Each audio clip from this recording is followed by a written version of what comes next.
12. Le Zénith, et c'est le talk show qui chaque matin entre 10h et 12h vous donne bien évidemment de mieux comprendre le Cameroun. Et c'est avec une belle fierté que nous retrouvons encore sur la même battue ce matin Dominique Audrey Yengeleng, Bonbon Bengan Kenji et Isabelle Carole Zoupet. Allez, qu'est-ce qui se passe aujourd'hui entre le ministère des Mines, de l'eau et de l'énergie notamment et l'entreprise distributrice d'électricité au Cameroun, Eneo?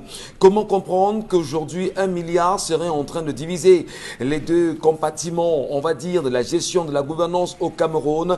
Qui aurait validé les 1 milliard qui devait être restitué à Eneo aujourd'hui? Pourquoi le minier a gardé le silence autour de cette question? Ça fait débat. Les parlementaires, il y a quelques jours, n'ont pratiquement pas évoqué cet aspect, mais surtout les sénateurs tentent tant bien que mal de mieux comprendre le fond de l'affaire. Quel est, bien évidemment, aujourd'hui le regard que porte Gaston Elundwe Somba sur la distribution de l'électricité au Cameroun dans sa globalité? Sujet assez intéressant. Nous en parlerons dans cette édition du Zénith. Et on saluera certainement les Camerounais qui depuis hier semblent, on va dire, enclins à apporter leur contribution à l'endroit de ces derniers à Paris, qui ont été enfin ressortis dans un procès qui aura duré un peu plus de 2 ans aujourd'hui concernant les casses de l'ambassade du Cameroun en France.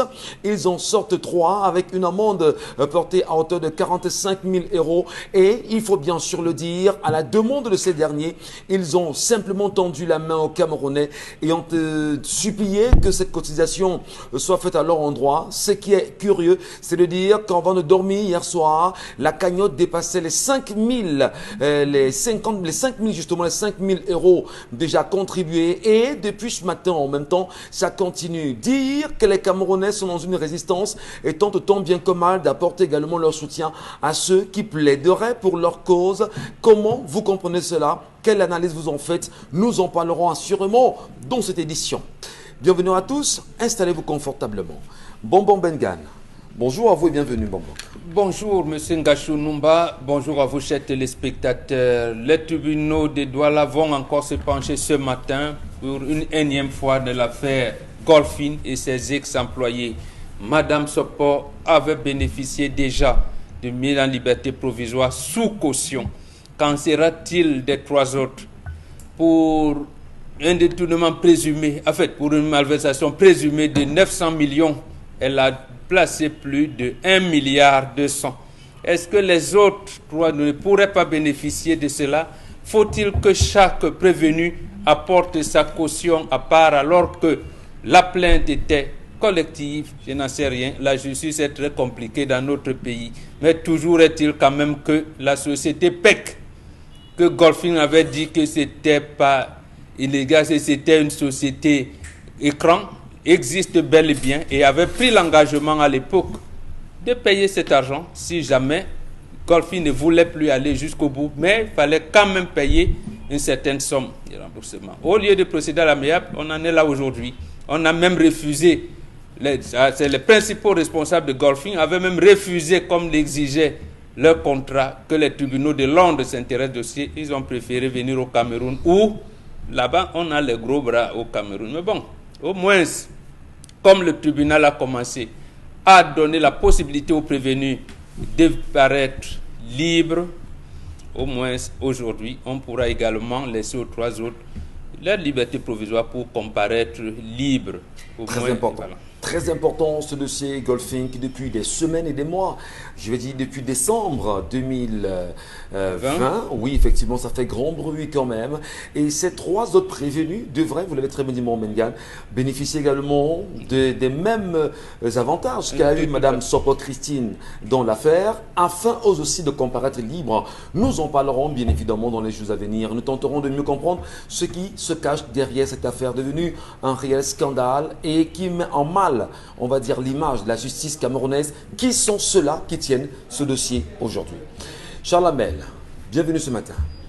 Bonjour Monsieur Michel Ngachou, bonjour à tous les téléspectateurs. Puisqu'on parle de la justice, restons dans la justice pour dire qu'enfin on a pu, au moins des juges sérieux ont pu se pencher sur le sujet de la pauvre veuve de l'affaire Talla, vous vous rappelez, veuve Kameni, on a pu se pencher sur son dossier et je peux vous rassurer que désormais le sort, c'est à la Cour suprême désormais de trancher définitivement et de restituer à cette pauvre veuve et ses enfants le fruit de leur père, ce que leur père aura laissé. Merci à ces juges qui ont pu tout casser. Vivement que la Cour suprême, qui a le dernier ressort, qui a le dernier mot, puisse trancher, car on n'abandonne pas la veuve et l'orphelin. Peut-être ça, il faudra préciser pour nos téléspectateurs que M. Talla avait un de ses neveux à qui il avait confié les décisions pour mettre les enfants de côté. Décédé, au lieu que qu'ils reviennent avec la famille pour dire que votre papa n'est plus là, et toi, maman, ton mari est parti, voilà ce qu'il m'a laissé pour gérer. Le gars a tout bafoué. Il a mal fait procéder à des malversations et pour prendre tout ça en son compte. Voilà, donc, on en parlera. Merci beaucoup, Chalamel Bachou. Isabelle Carole Zopet, bonjour. Bienvenue ce matin. Bonjour Michel, bonjour aux téléspectateurs. On parle de 62 500 masques saisis. On se pose bien la question de savoir, décidément, c'est tout qui soit contrefait, qui passe par des réseaux plutôt en clandestins. Aujourd'hui, ce sont des masques pour la lutte anti-Covid qui sont saisis. 62 500 masques. Ce que nous fait savoir ce matin la nouvelle expression. Justement, il faut préciser qu'une ces masques, voilà, ne détenaient pas de certificat de conformité. Alors, mais au Cameroun, on entend tant bien que mal avec les tissus également de fabriquer des masques aussi. Hein. Donc, il faudrait bien qu'on sache exactement ce qui se cache derrière. Qui aurait acheté ces masques? Quelle entreprise a commandé pour mettre à disposition de qui? Eh bien, il faut bien sûr s'arracher la nouvelle expression de ce matin. Ça veut dire qu'on ne se soucie plus de la santé des Camerounais. Voilà. Dominique, bonjour à vous. Bonjour Michel Gachou, bonjour aux téléspectateurs. Un bonjour à monsieur le maire de la ville de Yaoundé qui a, à travers une mesure rendue publique le 29 juin, demandé aux uns et aux autres de mettre la peinture, de nettoyer les alentours de leur maison avant la fin du mois d'octobre, si je ne me trompe. Je crois que c'est une mesure qu'on devrait saluer parce que par là, on aura des villes qui seront propres, des maisons qui seront propres également. Et pourquoi pas emboîter le pas au niveau de Yaoundé dans les autres villes pour avoir un pays propre dans l'ensemble. Quand on sait que nos rues sont ornées de poubelles, d'excréments, de fosses septiques qui ont pété et tout. Donc il faudrait que de son côté, du côté de la mairie, qu'on fasse le nécessaire pour que les citoyens à leur tour mettent la peinture sur les maisons et nettoient les alentours tout autour. Donc c'est un travail qui doit se faire de façon conjointe. Je reviens de vous demander à qui va acheter les seaux de peinture. Ce sont vos maisons. Est-ce que c'est quelqu'un qui va acheter la peinture? Voilà. Que vous mettiez... Qu'est-ce qu'on en fera? On met la peinture sur les carreaux. Ah bon? La mairie, oui, on met la dans la sur les nomenclature de la mairie, ils ont un adjoint chargé de l'assainissement. On paye pour ça. Voilà. Donc on paye pour qu'on mette la peinture sur les maisons. Et commence d'abord à nous dégager les souris. Vous avez parlé des poubelles. Il faut qu'il nous fasse son bilan, qu'est-ce qu'il a apporté et qu'est-ce qu'il compte apporter. Vous n'avez pas besoin d'un bilan pour que votre maison soit propre quand même. Mais quand ils ne veulent pas ramasser les ordures qui sont devant la maison. Si on ne ramasse pas la peinture, vous laissez votre maison sale, votre bâtisse sale. Ce qui est derrière cette idée, c'est que la Coupe des Nations arrive. Si vous n'êtes pas propre, on vous taxe. Comme la taxe qu'on paye déjà, qu'ils utilisent ça pour faire la propriété. Les citoyens doivent nettoyer leur maison. Il faut dire aux Camerounais que chaque année, au moins, mettez la chaude. Mettez la chaude. C'est quelqu'un qui dort chez vous. C'est vous qui dormez chez vous, non? Dans votre maison, vous devez mettre la peinture. Merci beaucoup, Dominique. L'émission s'appelle 10-12 Zénith, mesdames et messieurs. Chaque matin, nous tentons tant bien que mal de vous ramener ici des histoires. Et Dominique Audrey a la lourde responsabilité de nous les collecter à chaque fois. Et vos commentaires et avis sont attendus, soit à travers le SMS, par SMS bien sûr, puisqu'il y aura le numéro qui s'affichera tout à l'heure au bas de l'écran, ou encore sur Equinox TV. Allez vous y abonner et écoutez-nous. Lâchez-vous, exprimez-vous. L'histoire. C'est l'histoire d'une maman qui nous écrit, raconte qu'elle a vécu 10 ans de concubinage et 8 ans de mariage. Ça fait 18 ans qu'elle connaît l'homme qui partage sa vie. Avec cet homme, elle a eu 6 merveilleux enfants et jusqu'ici, sa vie a toujours été rose parce que son mari a multiplié des missions tout au long de sa carrière et il était un bon mari. Même lorsqu'il n'était pas dans la ville, quand l'affectait dans d'autres villes ou bien à l'étranger, son mari était constamment au téléphone. Il était hyper attentionné, super avenant avec la famille, dont il était également présent comme un bon père pour toute la famille. Donc, il y a quelques années, le monsieur est revenu définitivement s'installer dans la ville, disons, de Kribi, voilà. Et c'était un dimanche. Après le culte, il était à table avec sa femme et ses 6 enfants. Ils étaient en train de manger le repas de midi et on sonne à la porte. Lorsqu'on sonne, sa femme se lève et va ouvrir. Elle voit un jeune homme à l'entrée qui demande après son mari. Elle fait entrer le monsieur. Puisqu'ils étaient encore à table, on donne un siège et un plat au jeune homme et ils finissent de manger. Après le repas, on demande donc au monsieur quel est l'objet de votre visite et tout. Donc il fait savoir au monsieur que voilà, sa maman est décédée et tout. Et il a fini par se renseigner et il s'est rendu compte que c'était là que vivait son père. Depuis qu'il est né, il n'a rencontré son père que quelques années, donc il ne se souvenait pas exactement du visage, mais avec des recherches et la famille et tout, il a fini par retrouver celui-ci et aujourd'hui il veut connaître ses frères, il veut vivre avec son père désormais puisque sa maman est décédée et il sort un acte de naissance où son père l'a effectivement reconnu. La femme a été un peu interloquée, mais comment c'est possible, chéri, c'est quoi cette histoire et tout? Il dit oui, c'est vrai, effectivement, quand je m'étais rendue au nord, là-bas, j'ai fait un enfant et tout et tout. Elle a commencé à bavarder, elle a crié, elle a tempêté et tout. Le monsieur se lève et il va dans la chambre et il ramène un sac qu'il avait interdit que ce soit à la femme ou aux enfants de toucher parce qu'il avait les documents importants à l'intérieur. Donc il sort de ce sac une chemise et à l'intérieur de la chemise, il y avait 14 actes de naissance. Et sur les 14 actes de naissance, le mari, son mari était présenté comme le père de ses différents enfants et il fait savoir à sa femme que en fait, en plus des 6 enfants qu'ils ont officiellement sous leur mariage monogamique à bien commun, il y a 14 autres enfants qu'il a fait tout au long de sa vie. Donc, cette femme a frôlé de peu la syncope. Elle était à 2 doigts de trépasser. Mais Dieu merci, son cœur était hyper très bien accroché. Donc, elle a commencé encore à pleurer. Elle a commencé à faire un deuil carrément. Et son mari, incapable de lui donner une explication, est sorti de la maison. Donc ça fait 2 semaines, elle n'a pas de nouvelles de son mari, mais la question qu'elle pose est de savoir, est-ce que je devrais pardonner ce genre de choses à cet homme qui a si bien caché son jeu? Comment est-ce qu'on peut vivre avec 14 enfants et cacher leur existence? Et à côté de ça, qu'en sera-t-il des biens? Parce qu'il faut dire que la maman, elle fait le commerce, elle fait la ligne, elle vend le charbon, elle livre le charbon dans les marchés et elle aimerait savoir si son mari décède aujourd'hui, comme il a reconnu 20 enfants là, est-ce que ce qu'elle a travaillé va revenir à ses enfants et tout? Mais plus 6 non, plus 6, ça fait 20 enfants non? Voilà, est-ce que c'est un homme riche? Il n'est pas riche, il est riche de quoi? Donc, est-ce que les 14 autres enfants-là devront avoir des parts dans ce que elle a travaillé? Donc voilà.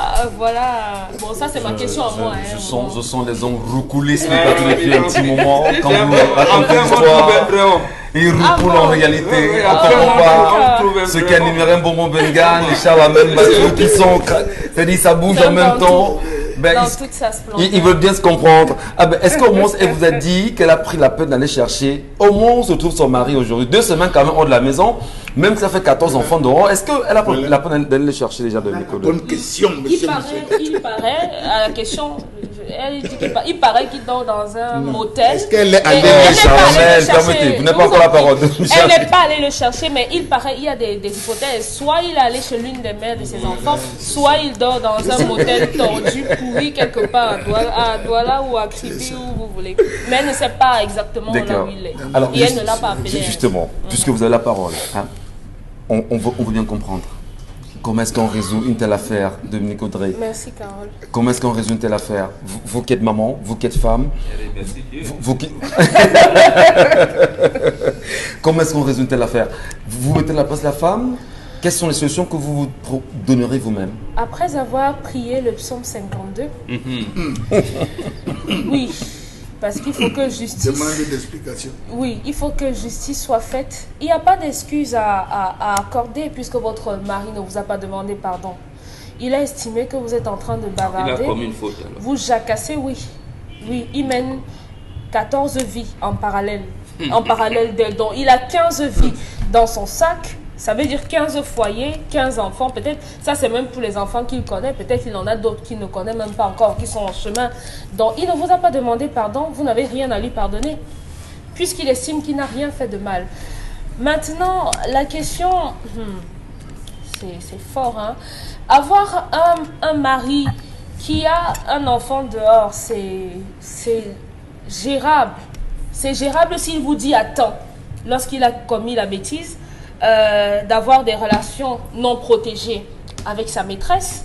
C'est compréhensible. Mais s'il le fait 14 fois, c'est méchant, c'est mesquin. Je crois que si les hommes ont décidé de nous faire accepter, du moins pensent qu'on a accepté, qu'ils sont infidèles par nature, que c'est génétique, on l'accepte. Mais il faudrait un minimum de respect pour la personne en face. Protégez-vous. Parce que l'enfant, c'est le moindre mal. Il peut ramasser n'importe quelle maladie et venir filer cela à sa pauvre femme. Comme ça, 14 enfants, ça implique 14 garçons ou bien 14 filles qui peuvent rencontrer l'une des filles, des 6 filles qu'il a avec sa femme et tomber sous le coup de l'inceste.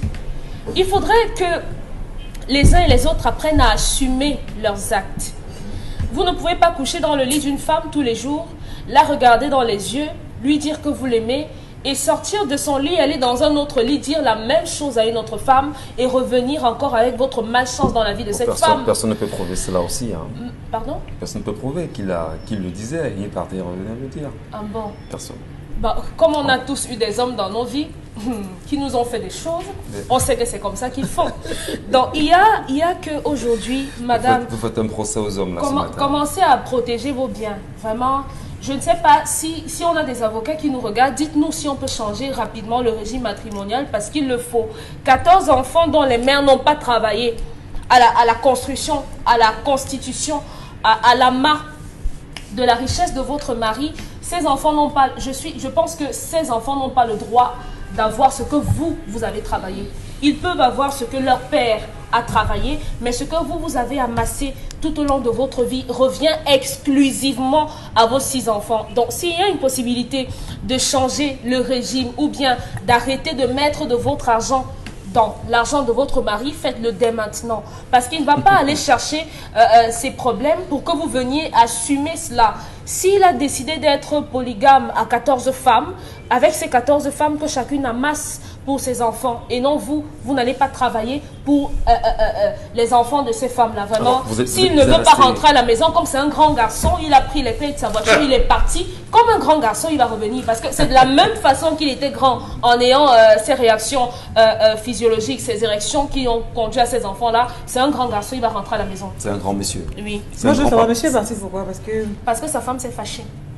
Oui. Donc, il lui balance que j'ai 14 autres enfants, donc en plus de tes 6 que tu m'as donné. Et comme elle a commencé à voir, comment tu peux faire ça? 14 enfants et tu ne me dis rien. Est-ce que le mal est profond, Isabelle Carole-Zopet? Est-ce que c'est autant profond pour que l'homme trouve assez de courage pour partir de la maison et que la femme qui est censée, qui est à la maison, qui est la mère, qui est la reine-mère, ne trouve pas assez de force pour le ramener et lui dire il y a 14 enfants autres que tu es faite en dehors des 6 autres que nous avons à la maison. Reviens à la maison, parlons-en et trouvons justement une issue favorable. Je crois que le problème au départ n'était pas profond. Maintenant, c'est les deux partenaires qui sont en train d'apporter ou encore de donner beaucoup de profondeur à cette situation. Quelle peut être la crainte de cette femme? La crainte de la femme, moi je crois qu'elle ne devrait pas craindre dans une certaine mesure et vraiment prendre un peu de recul dans une autre mesure. Je m'explique. Je l'ai toujours dit sur ce plateau, la même erreur plusieurs fois est une décision. Au départ, on dit c'est une erreur, mais si on reprend une erreur, ça veut dire que c'est une décision. Délibérément, ça veut dire que ce monsieur a voulu avoir des enfants, pas avec sa femme, c'est-à-dire qu'il a voulu avoir plein d'enfants. Il y a des hommes comme ça. C'est-à-dire que, parce que vous n'allez pas me dire que, ok, d'accord, il a fait un enfant où il était un peu sous le coup d'un soir, d'un verre de trop et tout, et puis qu'il a refait la même chose 14 fois. Non, ça veut dire qu'il a personnellement fait le choix d'avoir une autre famille en dehors de celle qu'il a avec sa femme. C'est le choix de cet homme. Alors, s'il a réussi à avoir 14 enfants sans que sa femme ne suspecte rien, ne soit au courant et tout, quelque part, ça veut dire que c'est on va pas dire que c'est un super homme ou quoi que ce soit, mais on va quand même dire qu'il faut saluer quand même la dextérité, voilà, de cet homme. On va quand même saluer cette dextérité-là parce que... Son sex appeal? Non, non, pas son sex appeal, je vous explique. Si vous êtes sous le même toit avec un homme, il réussit à avoir 14 enfants sans que ça ne vous effleure, ça veut dire en fait que votre périmètre ne souffre de rien, je m'explique. Ça veut donc dire qu'il a passé ces 14 années à toujours donner à manger à sa femme, à toujours faire ce qu'il avait à faire, à toujours être présent, à toujours jouer le rôle du père, à toujours être protecteur, à toujours être là quand il le fallait. Parce qu'il y en a qui n'ont pas des enfants dehors, qui sont volages et qui mettent en mal leur foyer. La femme ne s'est pas rendue compte parce qu'en aucun moment son foyer n'a été délaissé. Si elle avait dormi une nuit affamée, elle aurait commencé à suivre son mari. Si elle avait eu des enfants qui n'allaient pas à l'école, elle aurait commencé à le suspecter, à fouiller le téléphone, à convoquer des réunions de famille, à dormir chez la belle famille et tout pour savoir ce qui se passe. Donc vous avez un monsieur qui a tout fait pour faire le crime parfait, mais qu'il sait qu'il n'y a pas de crime parfait, qu'il y a des crimes qui sont toujours imparfaits, mais pour lui au moins l'idéal était de sauver le périmètre de la femme. C'est ce qu'il a fait. Alors, s'il a fait jusqu'ici, je crois qu'il a pris toutes les dispositions. Il a reconnu les enfants et tout. Ça veut dire qu'à chacun de ses enfants, il a pris la peine de pouvoir les mettre là où il faut. Parce que s'ils vivent depuis et qu'ils n'ont pas, ils ne sont pas venus embêter la femme en question, ça veut dire qu'ils ont tout le nécessaire aussi là où ils sont. Parce que ça aussi, il faut le savoir. Si vous faites des enfants avec une femme, vous la délaissez, vraiment, elle viendra vous nuire chez vous. En 30 secondes, Dominique semble pas être d'accord avec cette approche-là. Justement, l'autre est venu parce qu'il a dit qu'il en a marre d'être sans père. Il veut également son il est venu père. transmettre le message du décès de maman à son père aussi. Il a dit qu'il veut son père. Il est par ailleurs venu transmettre le S'ils décès étaient de la en maman. contact, il saurait que la mère de cet enfant était morte. Ils sont plus en Ils sont contact. plus en contact. Ils sont non plus en contact. Ça veut dire qu'il ne s'occupe pas. Ça veut dire qu'il ne s'occupe pas de la plupart de ses enfants. Ah bon. Voilà. Poursuivez, Elisabeth Caron. Ce que je veux dire, c'est que cette femme est choquée, elle est déçue. Et ça, il faut le comprendre. Et le monsieur devait le comprendre. Donc, ce n'était pas à lui quand même de ramasser ses clics et ses claques et de dire qu'il Peut-elle le ramener à la maison? Non, c'est l'homme qui devrait utiliser le temps qu'il faut, l'environnement qu'il faut, le cadre qu'il faut pour dire cela à sa femme. Parce que quand il la laisse bien avec elle, monogamie, je t'aimerai pour la vie et pour toujours et quoi que ce soit, il devrait quand même penser à ces phrases et lui dire simplement, écoute chérie, voilà ce qui a pu arriver. Mais quand c'est lui qui part, c'est-à-dire que pour lui, il n'y a aucune raison pour laquelle sa femme devrait se mettre dans un tel état. Oh que non, c'est à lui de ramener sa femme. Parce qu'on dit quand il y a déjà un enfant, toutes les colères s'apaisent, toutes les colères vraiment se volatilisent. Parce qu'il y a déjà l'enfant. C'est-à-dire quoi que vous fassiez, ces enfants sont là et on ne peut pas réparer cela. Donc vous acceptez, vous digérez. Mais maintenant, il faut que vous ayez les fruits nécessaires pour une bonne digestion. Donc je crois que c'est à ce niveau que monsieur devrait intervenir. Quel peut être l'intérêt, cher Lamine Bachou, pour un homme qui vit en couple justement avec une femme, de faire des enfants, 14 enfants quand même en plus, en dehors des 6 autres qu'il a déjà à la maison, sans pour autant en parler à sa femme à la maison. Est-ce que la femme serait, pour beaucoup là-dedans, et même, qu'est-ce qui peut justifier de votre point de vue une telle attitude, un tel comportement, Monsieur Michel Ngacho, une telle floraison? Monsieur Michel Ngacho, vous criez beaucoup. 14 enfants, 20 enfants, 14 enfants, c'est quoi? Il faut combien? 50? C'est quoi? Il a fait quoi là? 14 enfants, 20 enfants. Il a battu le record de qui? Il en faut 50? Il Non, en faut 100? non, monsieur Michel Ngacho. Il faut analyser. Permettez-moi, il faut aller et analyser. Il y a des hommes arbres et des hommes oiseaux. Vous avez des hommes arbres qui ne restent que sur place. Maison, boulot, dodo, maison, boulot, dodo, ils ne sortent pas. Vous avez d'autres qui ont choisi des métiers par passion, le voyage, les déplacements. Premièrement, ce monsieur voyage beaucoup. Par rapport à ces 10 années qu'ils ont vécu en concubinage, il n'était jamais sur place. Travaillait-il dans le secteur du domaine et des cadastres où il fallait aller borner les terrains, tracer, on ne sait pas. Travaillait-il dans le secteur des chauffeurs grimiers, on ne sait pas. Voilà monsieur qui parlait, il fait 3 mois en bourse. Monsieur Michel Ngacho, 3 mois dans un froid total. Vous ne pouvez pas imaginer. Il est obligé, monsieur Michel Ngacho, d'avoir recours à des méthodes traditionnelles. Il n'a pas nié. Il n'a pas nié qu'il n'a pas fait d'enfant. Il n'a pas nié. Il a juste dit, j'attends le bon moment. Je ne parle pas. Je joue mon jeu, je reste avec mon épouse, je joue mon rôle de mari, tranquille. Lorsque ça a pété, dit non, ne te dérange pas, ce n'est pas seulement Ne bouge pas, j'arrive. Il allait prendre le sac pour dire que, avant de t'écrouler définitivement, voilà 14. C'est à la femme de rester tranquille. Parce que l'enfant est venu avec son acte. Avec son acte. En dehors de l'acte que l'enfant tenait entre les mains. Donc, ce n'est pas 20, c'est 21. 21. Parce qu'il n'avait pas l'acte de celui-là. Voilà. Non, mais il faut que vous calculez bien, ça fait 21. Parce que vous avez dit 14, 20, c'est 21. Puisqu'il est venu avec son acte. Et lorsque le gars arrive, il dit que je suis venu juste t'annoncer que maman n'est plus. Et je vais être avec toi. Monsieur Michel Ngachou, cela démontre que, et je suis content de ça, que la femme croit souvent tout avoir entre ses mains. Elle croit avoir tout, contrôler l'homme dans son sommeil, dans sa respiration, dans sa façon de faire. Voilà un homme qui a sauvé les hommes. Il a réussi à déjouer tous les pronostics. Vous vous imaginez que vous êtes dans une maison avec une femme. Parce que s'il n'a pas pu dire, ça veut dire qu'il y avait un souci de communication entre les deux, monsieur Michel Ngachou. Parce qu'avant d'entrer, je lui dis, parce que ce sont les aînés de ceux qui sont à la maison. Ce sont ces aînés, les aînés de ces 6 enfants à la maison. Il y a ceux qui sont déjà grands, ceux qui travaillent même déjà. Ça, il faut aussi le dire. Il doit y avoir ceux qui travaillent déjà, ceux qui sont à l'université. Pourquoi ne pas en parler? Pour revenir à ce que Dominique disait tout à l'heure. Monsieur Michel Ngachou, il n'a pas caché. Les documents étaient dans son sac de maison. Il n'a pas caché. Si l'aîné allait avec sa soeur sans s'en rendre compte plus tard. Non, monsieur Michel Ngachou, nous ne sommes pas dans le monde des si. Nous ne sommes pas dans le monde des si. Vous aimez trop les si. Nous ne sommes pas dans le monde des si. Le monsieur est conscient. Le monsieur est conscient qu'il a fait des enfants. Il fallait qu'il le dise. Vous pensez que personne dans la famille n'était au courant de ça? Les membres de la famille étaient au courant de ça. Mais il s'est dit, est-ce qu'il faut en parler maintenant? Ce n'est pas toutes les vérités qu'on déclare là, à l'immédiat, monsieur Michel Ngachou. Il y a des vérités qu'on déclare sur le temps.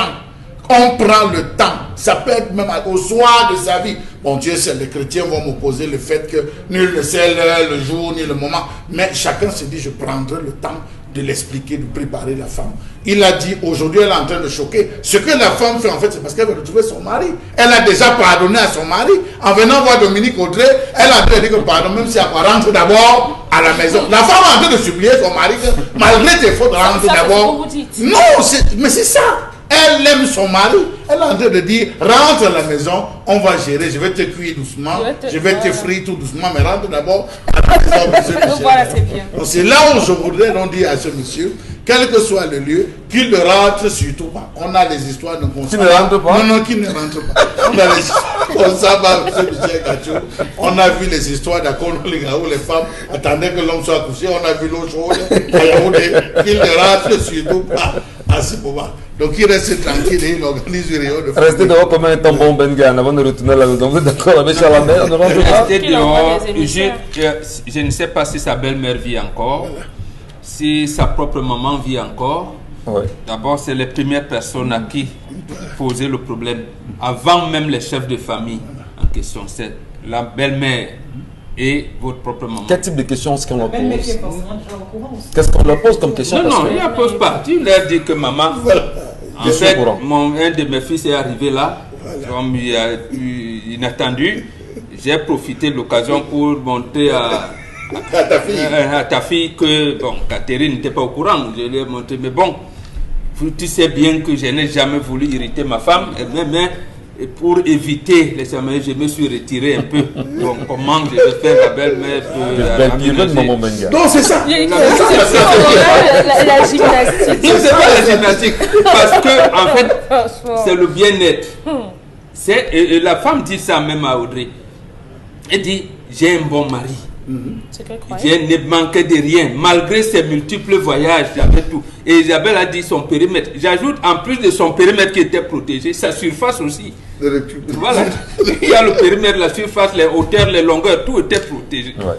Mais il faut reconnaître une chose. D'abord, on ne connaît les enfants d'un homme que quand il meurt. Un bon bantou, on ne connaît ses enfants que quand il n'est plus là. Donc retenez ça. Deuxième chose, l'homme va vers une femme pour deux choses fondamentales. Il y a le sexe et l'amour. Mais l'homme épouse une femme pour la stabilité. Un homme peut vous aimer, il ne vous épouse pas. Parce que le sexe est un plaisir, l'amour est une affection, mais c'est le respect qui appelle la stabilité. Il peut vous aimer, vous êtes là 10 ans, mais parce qu'il a vu une femme 2-3 mois, il va l'épouser, vous allez dire qu'il ne vous aime pas. Il vous aime Profondément. et peut-être même Profondément. plus que la femme qu'il a épousée. Mais il a vu en cette femme cette instabilité. Cette instabilité d'abord.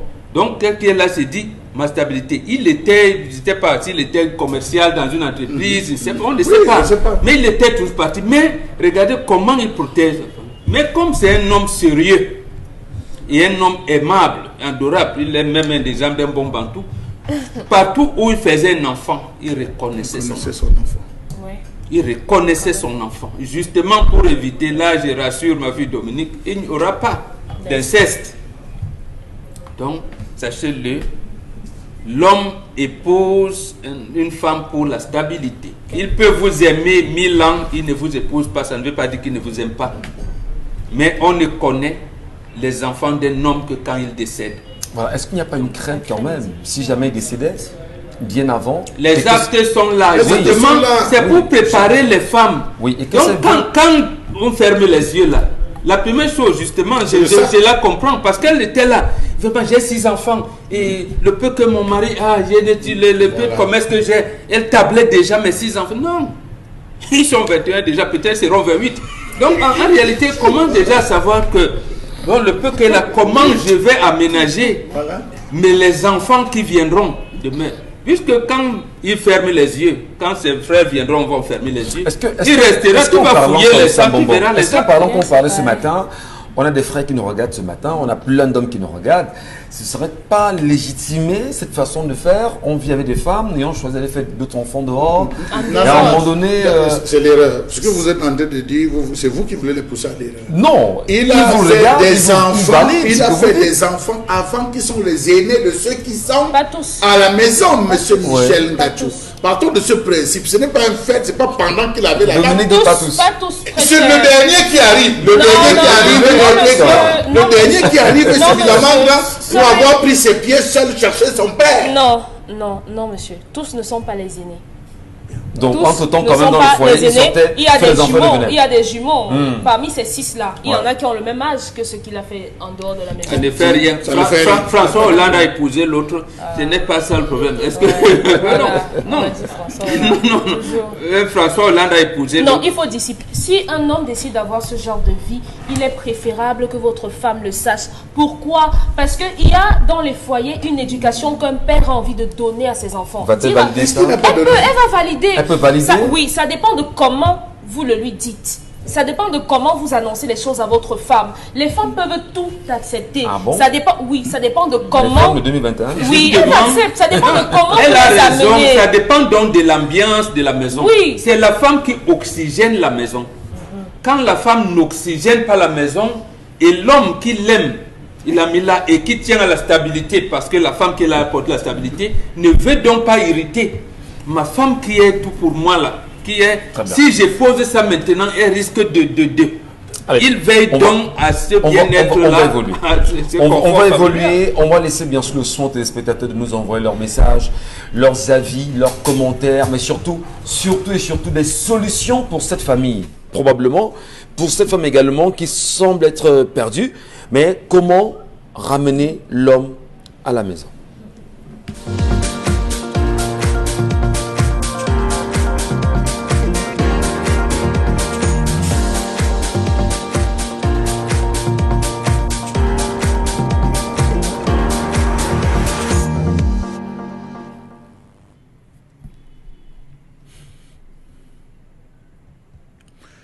Je m'interroge ce jour sur la question de la culture à grande échelle du cannabis dans ce pays. En Afrique centrale, le Cameroun et le Congo-Brazzaville sont désormais d'importants producteurs de drogue. Le Cameroun abrite les superficies les plus importantes après le Congo. La superficie moyenne de culture de cannabis est passée de 1 à 10 hectares au Cameroun. Dans certaines zones, 60% des agriculteurs ont introduit le cannabis dans leur système de production. Il y a quelques semaines, on a découvert du côté de l'ouest Cameroun une plantation de 5 hectares où on cultivait du cannabis. Selon une enquête réalisée par le Centre de recherche et d'études en économie et sondage, le CRETES, le cannabis, encore appelé mbanga ou chanvre indien, constitue la drogue la plus consommée de toutes les couches des populations au Cameroun, raison pour laquelle certains agriculteurs véreux se sont retrouvés à procéder désormais à la culture, à la transformation et à la commercialisation, distribution de ces produits. À ce jour, la région de l'Ouest serait le principal foyer de la culture du cannabis au Cameroun avec un pourcentage de 26%. La région de l'Ouest est suivie de celle du Nord-Ouest, 17%. Région de l'Est, 17%. Région du Sud, 6%. Tandis que les régions du littoral et du Sud-Ouest, 41%. Et même l'Ouest et le Nord-Ouest, 39%. Principale zone de commercialisation du cannabis. Vous vous rendez bien compte que le littoral et le sud-ouest, 41% en termes de culture. Où cultive-t-on donc ces différents produits? Quelle est l'identité de ceux qui protègent les cultivateurs de cette culture? Comment comprendre que la production du cannabis sur l'ensemble du territoire national soit perceptible à l'intérieur des plantations au milieu des cultures? Là où il y a le cacao, dit-on, au milieu, le cannabis pousse. Le café, le coton, l'EVA, l'ananas, le maïs, le haricot, la patate, le manioc, le macabo, l'igname, tomate, piment, pastèque ou concombre. À côté, on cultive le chanvre indien. Ce n'est certes pas exact pour tous, mais dans la majeure partie des plantations où on a découvert la culture du chanvre ou alors du cannabis, il y avait ces différentes cultures qui favorisent, dit-on, la poussée. Comment comprendre que cette activité a pris de l'ampleur? Parce que réalisée dans les concessions parfois retirées, voire dans des chambres bien aménagées, sans pour autant que cette activité suscite la moindre attention de la part du voisinage immédiat. Quelle est l'identité des propriétaires de ces plantations qui prennent sur eux de cultiver sur des hectares désormais de terre? Rappelons-nous d'une de ces plantations hétérogènes, découverte le 22 juin au lieu dit Bamelou, localité du village de Balengang dans le district de Bacham, département de Bamboutos. Aujourd'hui, ils ne se plaignent pas. On dit là-bas que ceux qu'on attrape, ceux qui sont livrés aux forces de maintien de l'ordre, sont ceux qui n'ont pas cotisé dans le registre. Qu'est-ce qu'on appelle le registre là-bas? C'est la question qu'il faudrait savoir. Quelle est la valeur d'un stylo pour ce registre? Était-ce 1 million? Était-ce 2 millions? Question. Comment comprendre que ceux qui sont interpellés ne se gênent pas à dire on va aller puger, lorsqu'on va sortir, on va produire? Comment comprendre que les agriculteurs rencontrés ne se gênent pas à dire désormais, rien ne passe mieux dans le secteur agricole que cela. On ne vend plus le piment, on ne vend plus le manioc, ça sort lentement, alors que ces produits sortent très rapidement. Est-ce qu'il n'y a pas lieu, là, de voir que le ministère de l'Agriculture, avec tous ces 470 projets hautement financés, devrait repenser le secteur agricole et mettre assez de moyens pour permettre aux agriculteurs de pouvoir s'en sortir? Dans tous les cas, il faut le dire, la culture à grande échelle du cannabis est désormais en train de bien se poursuivre. Il se raconte que dans certaines zones, on construit désormais de grosses barrières. Des barrières qui vont sur des kilomètres juste pour protéger étrangement des champs de maïs. Alors, la bonne question, monsieur Michel Ngacho, devrait-on laisser cela? N'y a-t-il pas de complicité qui existerait au plus haut lieu? Des complicités qui existeraient au plus haut lieu avec la protection de certains et on va le dire la livraison à la vindicte des autres? Question. Merci infiniment, Chala Membacho. Et d'ailleurs, la question que vous portez ce matin à l'attention du peuple camerounais et même de la communauté, on va dire, internationale dans sa globalité, est une question hautement importante. Qu'est-ce qui peut justifier les nombreux réseaux de trafic de cannabis aujourd'hui au Cameroun, malgré les nombreux combats qui sont menés et mis en place par les services de sécurité, au niveau bien sûr national, mais même au niveau international, ça va encore plus loin. Mais je voudrais avant toute chose, moi, Bengan, puisque je commence par vous, poser une question qui peut sembler être peut-être stupide. Je dis sembler peut-être être stupide. Lutter contre une plante, est-ce possible? Non.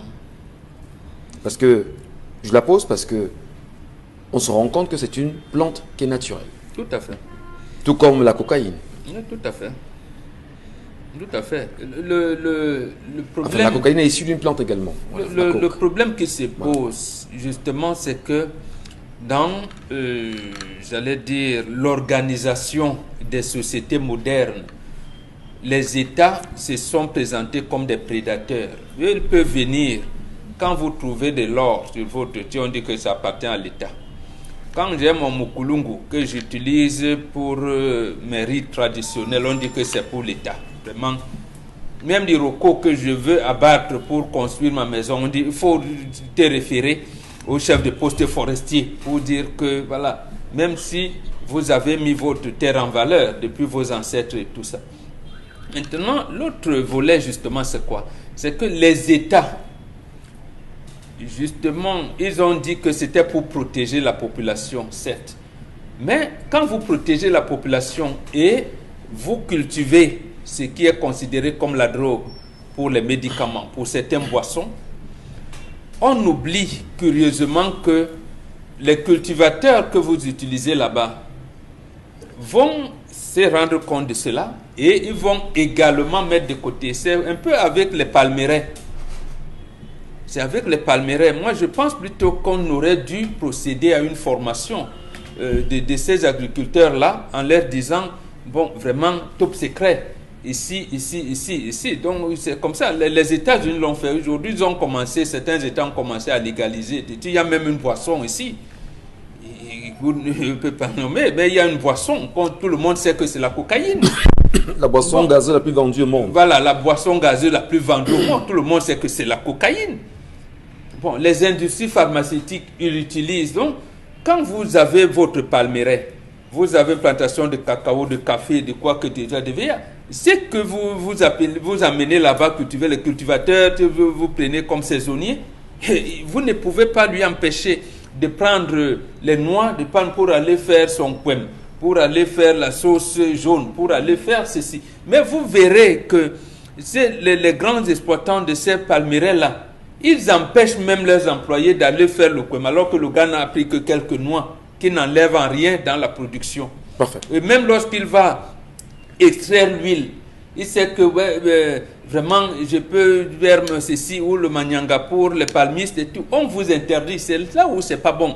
Donc le système capitaliste, on ne sait pas en quoi c'est même, je vais dire, c'est révoltant à la limite. Vous l'avez évoqué, hein. Vous l'avez évoqué, vous me permettez, je vous relance. Vous l'avez évoqué d'ailleurs sur des questions thérapeutiques aujourd'hui, des validations à travers des laboratoires au niveau international. On se souvient également que le Maroc, en 2021, avait justement validé et donné son feu vert pour la culture du cannabis thérapeutique. Alors, le Cameroun aujourd'hui, est-ce qu'il n'y a pas lieu, à votre avis, de plutôt encourager, peut-être pas encourager la culture, mais d'encadrer la culture afin que l'on procède plus à la formule thérapeutique aujourd'hui. Puisqu'il y en a qui sont c'est de ça qu'il s'agit. Je pense à la main l'a relevé aussi. Comme aux États-Unis, comme en France, comme dans ces pays-là, il faut encadrer la culture du cannabis. À la limite, faire en sorte que l'État soit, j'allais dire, le dépositaire.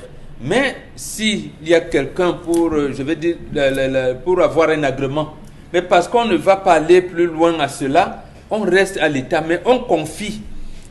Aux États-Unis, par exemple, c'est des colonels retraités. C'est des colonels retraités parce qu'on sait que l'encadrement est, j'allais dire, contrôlé parce que l'État en profite. Mais ici, on veut faire au même moment on veut montrer que, ah oui, vous êtes mort quand vous êtes dans le Banga, dans le Ndjap, dans le Ceci, on commence à vous dire, or l'État engrange de l'argent en cultivant cela. Est-ce que lorsque vous allez rendre ça public, on va dire que c'est un État voyou? Non. Non. La preuve, on prend le Artemisia ici, on fabrique les remèdes contre le paludisme alors qu'il n'y a pas de paludisme en Europe. Non. Pourquoi on ne peut pas le faire ici? Donc en fait, on doit, j'allais dire, ne pas privatiser, c'est-à-dire ça doit rester dans le giron de l'État, mais encadré par les forces du maintien de l'ordre, par les forces de défense et de sécurité, des colonels retraités, des commissaires retraités. Donc l'État les engage à le faire parce que justement, il y a un encadrement précis à faire. Et lorsqu'on va faire, la chose qui va nous arriver, c'est cela. Puisqu'on commence à libéraliser, en France, il y a des endroits où on vous dit on va faire le shooting. C'est déjà fait. Mais pourquoi on l'autorise alors? C'est un encadrement qu'il faut et une législation bien. Est-ce qu'on ne devrait pas justement, Isabelle Carole Zoupet, sur la colère exprimée ce matin, dire qu'on a plein de Camerounais qui sont aujourd'hui dans les prisons pour avoir certes cultivé ou encore consommé du cannabis, et pourtant la plante est naturelle, et n'y a-t-il pas, de votre point de vue, un autre combat à mener que celui de les emprisonner comme c'est le cas aujourd'hui? Parce qu'en réalité, vous dites que ressortis, ils vont continuer justement à leur besogne. Qu'est-ce que vous en dites, vous? Je crois tout simplement que peut-être qu'ils ne sont pas eux-mêmes aussi conscients de tous les dangers que ça comporte. Nous sommes d'accord. De la consommation justement de cette plante. Ouais. C'est pour ça qu'on se bat pour cela. Et quelle est la couche de la population la plus exposée? Malheureusement, aujourd'hui au Cameroun, ce sont les jeunes qui sont les plus exposés. Ce sont eux qui sont beaucoup plus à la merci de cette consommation, qui sont beaucoup plus en train de prendre cela. Et on sait très bien les conséquences, aussi bien sur la santé, aussi bien sur le plan scolaire, aussi bien les performances en termes de rendu, ce qui concerne le travail. Je crois qu'aujourd'hui, il faut véritablement pouvoir démanteler tous ces réseaux. Parce qu'une chose est sûre, on connaît très bien les grands bassins de production de ces plantes. Au Cameroun. Au Cameroun, oui. C'est connu de tous. C'est connu de tous et je sais pas pourquoi les gens prennent le pas à pouvoir justement traquer sous cette personne, à pouvoir descendre dans tous ces lieux et tout. On va vous dire, ok, d'accord, on a justement pu apercevoir un champ de cannabis et tout, qu'on aura vite fait de pouvoir appeler toutes les caméras, de pouvoir appeler toutes les chaînes de télévision, de pouvoir diffuser cela comme c'était un exploit et tout. Pourtant, c'est comme si vous enlevez un verre d'eau dans la mer, ça dit que ça n'enlève rien, ça ne représente rien que vous aurez fait. Parce que si c'est après 1 mois, 6 mois que justement vous trouvez un champ de cannabis, je crois que vous n'êtes pas en train de faire ce qu'il faut faire comme il se doit. Arrêter ces personnes, oui, c'est de bonne guerre. Mais combien de personnes sont arrêtées? Très peu de personnes, Michel. Ceux qui sont justement à la tête du réseau ne sont même pas arrêtés, n'ont jamais été arrêtés parce que ces personnes justement usent de leur pouvoir, de leur influence, de leur pouvoir financier, de leur nom pour pouvoir bien évidemment s'en sortir. C'est comme dans des quartiers à Douala, vous avez des quartiers où on vend ci, où on vend ça. Personne n'ose dire le moindre mot parce qu'on sait très bien que c'est vous qui serez en danger, vous serez en insécurité, la personne est connue de tout le monde et on va le dire ainsi, vraiment, on a l'impression à un moment donné que même les forces de maintien de l'ordre sont de mèche avec ces personnes. Sinon, comment expliquer même qu'on sache peut-être les points de vente de ces plantes et de ne pas pouvoir arrêter ces personnes? Ou alors, une fois qu'on arrête quelqu'un, 1 mois, 2 mois après, que la personne, vous retrouvez derrière cette personne au quartier. De qui se moque-t-on? Ça veut donc dire qu'il y a des enveloppes qui passent sous la table, qui font ce qu'on a du mal à mettre en exécution tout ce qui se dit ou encore tout ce qu'il y a comme sanction en termes de ces personnes qui s'opposent à cela. Fondamentalement, c'est dire que on pourra lutter difficilement contre cette pratique, contre, on va dire, les réseaux de distribution, de culture, de distribution en même temps du cannabis au Cameroun. Dominique Audrey, on le sait, tout à l'heure Isabelle Carole a posé quand même des balises concernant les conséquences que nous connaissons aujourd'hui. Est-ce qu'on ne va pas dire de façon sereine que l'État du Cameroun manque à son devoir véritablement d'éducation des masses en leur disant d'accord, c'est une plante qui peut avoir des vertus thérapeutiques, mais le danger justement c'est de vous dire à vous enfants qui nous regardez, vous jeunes Camerounais et ceux qui sont investis en la consommation, voici les dangers que ça représente quand vous invitez à consommer le cannabis sans réellement prendre des mesures. Quel est de votre point de vue la bonne éducation sociale, le rôle de l'État pour amener les Camerounais à s'intéresser de moins en moins à cette culture. Quoi qu'on dise, on saura lutter contre des plantes. Il faut commencer par appliquer la loi de 97 qui dit qu'on peut punir quelqu'un jusqu'à 1 an de prison selon ce qu'il fait de ce cannabis. Et il faut dire aux Camerounais que même l'huile du cannabis peut vous conduire en prison. Dans d'autres pays, on consomme légalement ces substances. Légalement, la consommation est actée. Pourquoi? Parce que là-bas, les recherches médicales ont fait qu'on puisse rendre cela consommable sans que ça ne soit nocif pour les personnes qui consomment ces psychotropes-là. On a, au niveau du traitement de l'épilepsie, de l'autisme, dans certains pays de l'Union européenne, on a acté là-bas que les médecins pouvaient conditionner le cannabis pour que ça puisse être consommé. Malheureusement, ici, quelqu'un va prendre son herbe, il va sécher, il va écraser, il met dans le filon et il va fumer. C'est tout. C'est tout ce qu'on fait. Donc ici, il n'y a pas de consommation normée. Ça ne se fait pas dans les normes. Parce que quoi? Le ministère de la Recherche scientifique ne fait pas son travail à ce niveau, malheureusement. Il y a également un comité national anti-drogue au Cameroun qui est censé faire des descentes, qui est censé faire des campagnes, qui est censé faire un certain nombre de choses. Par rapport justement à ces drogues, que ce soit le tramadol qui nous vient de l'Inde, rien n'est fait. L'ONU en 2019-2018, si je me trompe, a classé le Cameroun désormais comme pays de destination de la drogue. Puisque avant, ça circulait, mais c'était un pays de transit, puisque au niveau des Balkans, il y a énormément de contrôle là-bas. Donc la drogue ne passe plus facilement de l'autre côté. Donc maintenant, ça transitait par l'Afrique pour pouvoir atteindre d'autres pays. Donc désormais, aujourd'hui, lorsque ça arrive, c'est resté là. On consomme ici chez nous. Parce que sachez que ce qu'on voit dans nos quartiers, les quelques feuilles qui poussent derrière les maisons, là, c'est rien à côté de ce qui entre. C'est le béaba. Ouais, vraiment, ça, ce sont les bébés. Donc, à côté de ce qui entre, il y a énormément de choses qui entrent au Cameroun en termes de drogue. Donc, il faudrait que ce soit le cannabis, le tramadol et la cocaïne. Il faudrait que les jeunes arrêtent. Il y a également le vapotage qui commence à prendre de l'ampleur. Encore et encore, il y a les drogues électroniques, oui, qui entrent également. Là, il n'y a pas de combat. On ne voit pas les affaires sociales prendre à bras le corps cette situation. Dans les établissements scolaires, les jeunes consomment de plus en plus de drogue. On n'entend rien, on ne dit rien, personne ne fait rien. On les verra le 8 mars pour nous dire comment avoir le pagne ou bien ne pas avoir le pagne. Mais au niveau de la promotion de la femme et de la famille, on ne voit pas comment on demande à ce que les femmes encadrent ces enfants qui entrent dans une puberté hyper mouvementée, hyper agitée et hyper droguée. On ne fait absolument rien. Donc si on veut s'arrimer, si on veut légaliser la consommation de drogue au Cameroun, il faudrait que ça se fasse pour des personnes qui sont malades. Parce que la drogue calme certaines douleurs. Les personnes qui souffrent d'épilepsie dans d'autres pays consomment des drogues qui sont adaptées pour le traitement. Donc ici, vraiment, si c'est juste pour planer, nous on prend ça juste ici pour planer. Donc c'est très dangereux justement de prendre pour planer. Oui. Si on prenait pour se faire soigner, ce serait autre chose. Alors, parce qu'il y a des formes de cancer. Il y a des femmes également qui en prennent pour des cheveux, pour des soins, pour des... Le tabac, ça rend fou, hein, vraiment, quand vous marchez sous le soleil. Voilà, elles consomment jusqu'à présent. Et c'est pas Donc bon. le problème justement, fondamental, la loi prévoit qu'on devrait les arrêter. Oui, justement. On devrait les arrêter. On le sait, dans toutes les formules, chevelus, huile de cannabis, restriction justement des parties, et tout ça là, donc c'est très compliqué. En tout cas, on en reparlera dans la deuxième partie, madame, monsieur. Comment vous percevez la consommation de cannabis au Cameroun? Qu'est-ce qu'on peut faire pour davantage éduquer, mais surtout lutter efficacement contre l'utilisation abusive de cette drogue chez nous? Télévision avec 10-12, le Zénith. C'est toujours un plaisir de vous savoir très nombreux à ce rendez-vous quotidien sur notre antenne.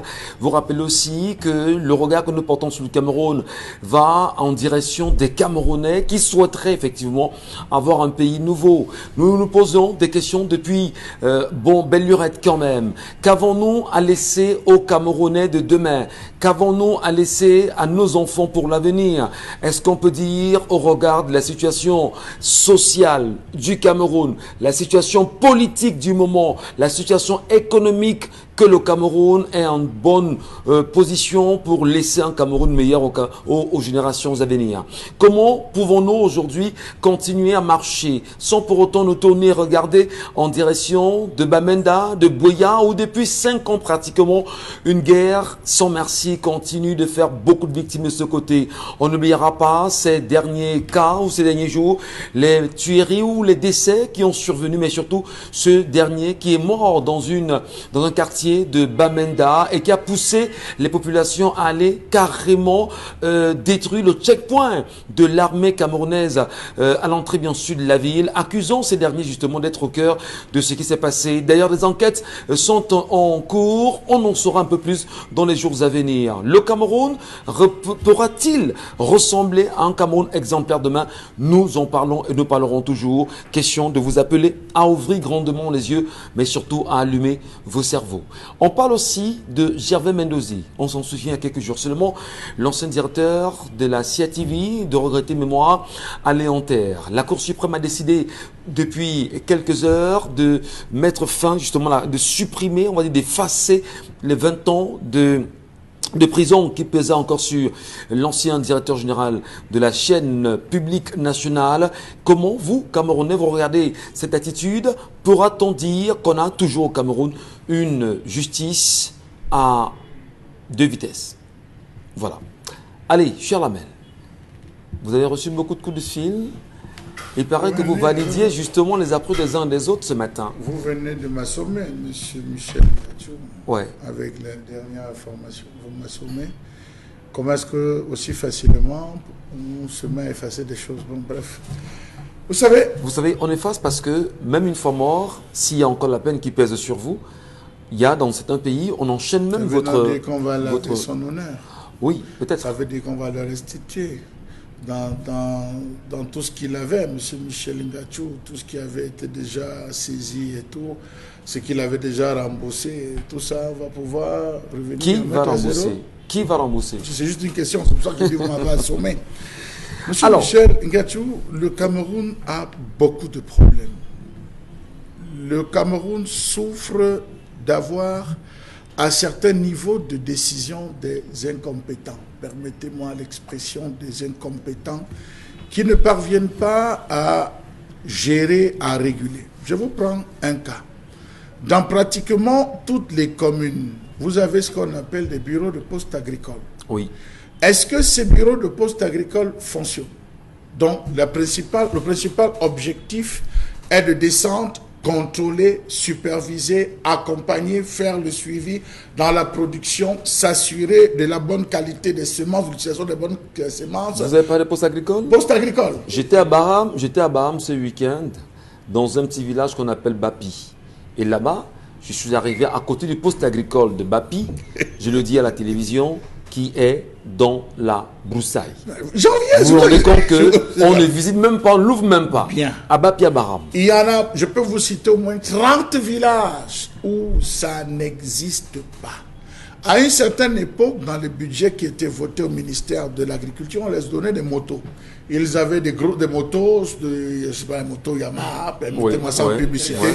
On appelait ça comme ça, moto Yamaha, motosport, où ils parcouraient les forêts, ils traversaient pour aller contrôler champ par champ, ils faisaient des rapports, l'évolution, l'état de la terre. Vraiment, c'était une époque où les gens travaillaient, où en temps réel, on avait des rapports sur la production, M. Michel Ngachou. Premier point. Deuxième point, il y avait des zones qu'on avait déjà, ils avaient procédé à l'établissement, ça c'était sous l'époque d'Aïdio, on avait établi ce qu'on appelait une carte agricole, une pseudo-carte agricole, où on savait que les pommes de terre exclusivement, c'est dans la zone de la MIFI, où la terre était accessible, on pouvait faire les pommes de terre.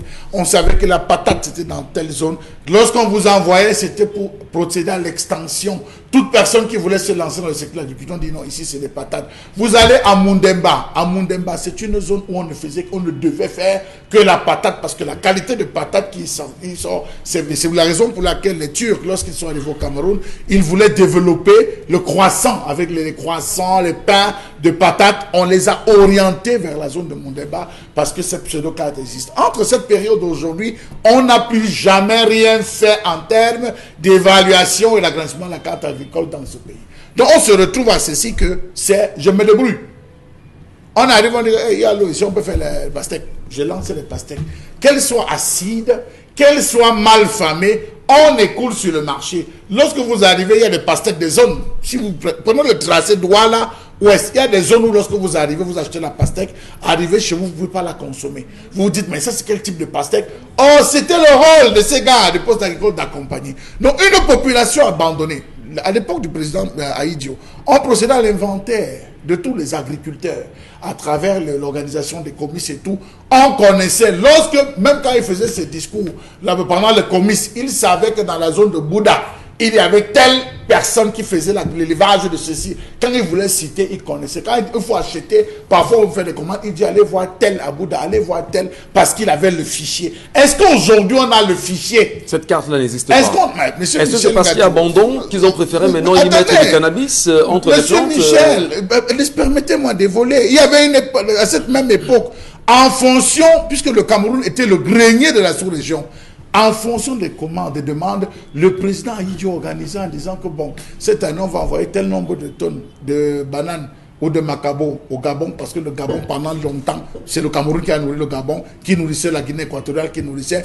Il évaluait ce qui devait sortir et ce qui devait être consommé. Je pense, bon, peut-être je peux me tromper, c'était là où on lançait l'autosuffisance alimentaire. La question d'autosuffisance, il fallait d'abord avoir pour soi, mais avant de penser. Non, quand on abandonne les agriculteurs, vous cultivez la tomate pourrie au champ, monsieur Michel Ngacho. Vous ne parvenez pas à écouler vos produits parce qu'on ne vous aide pas.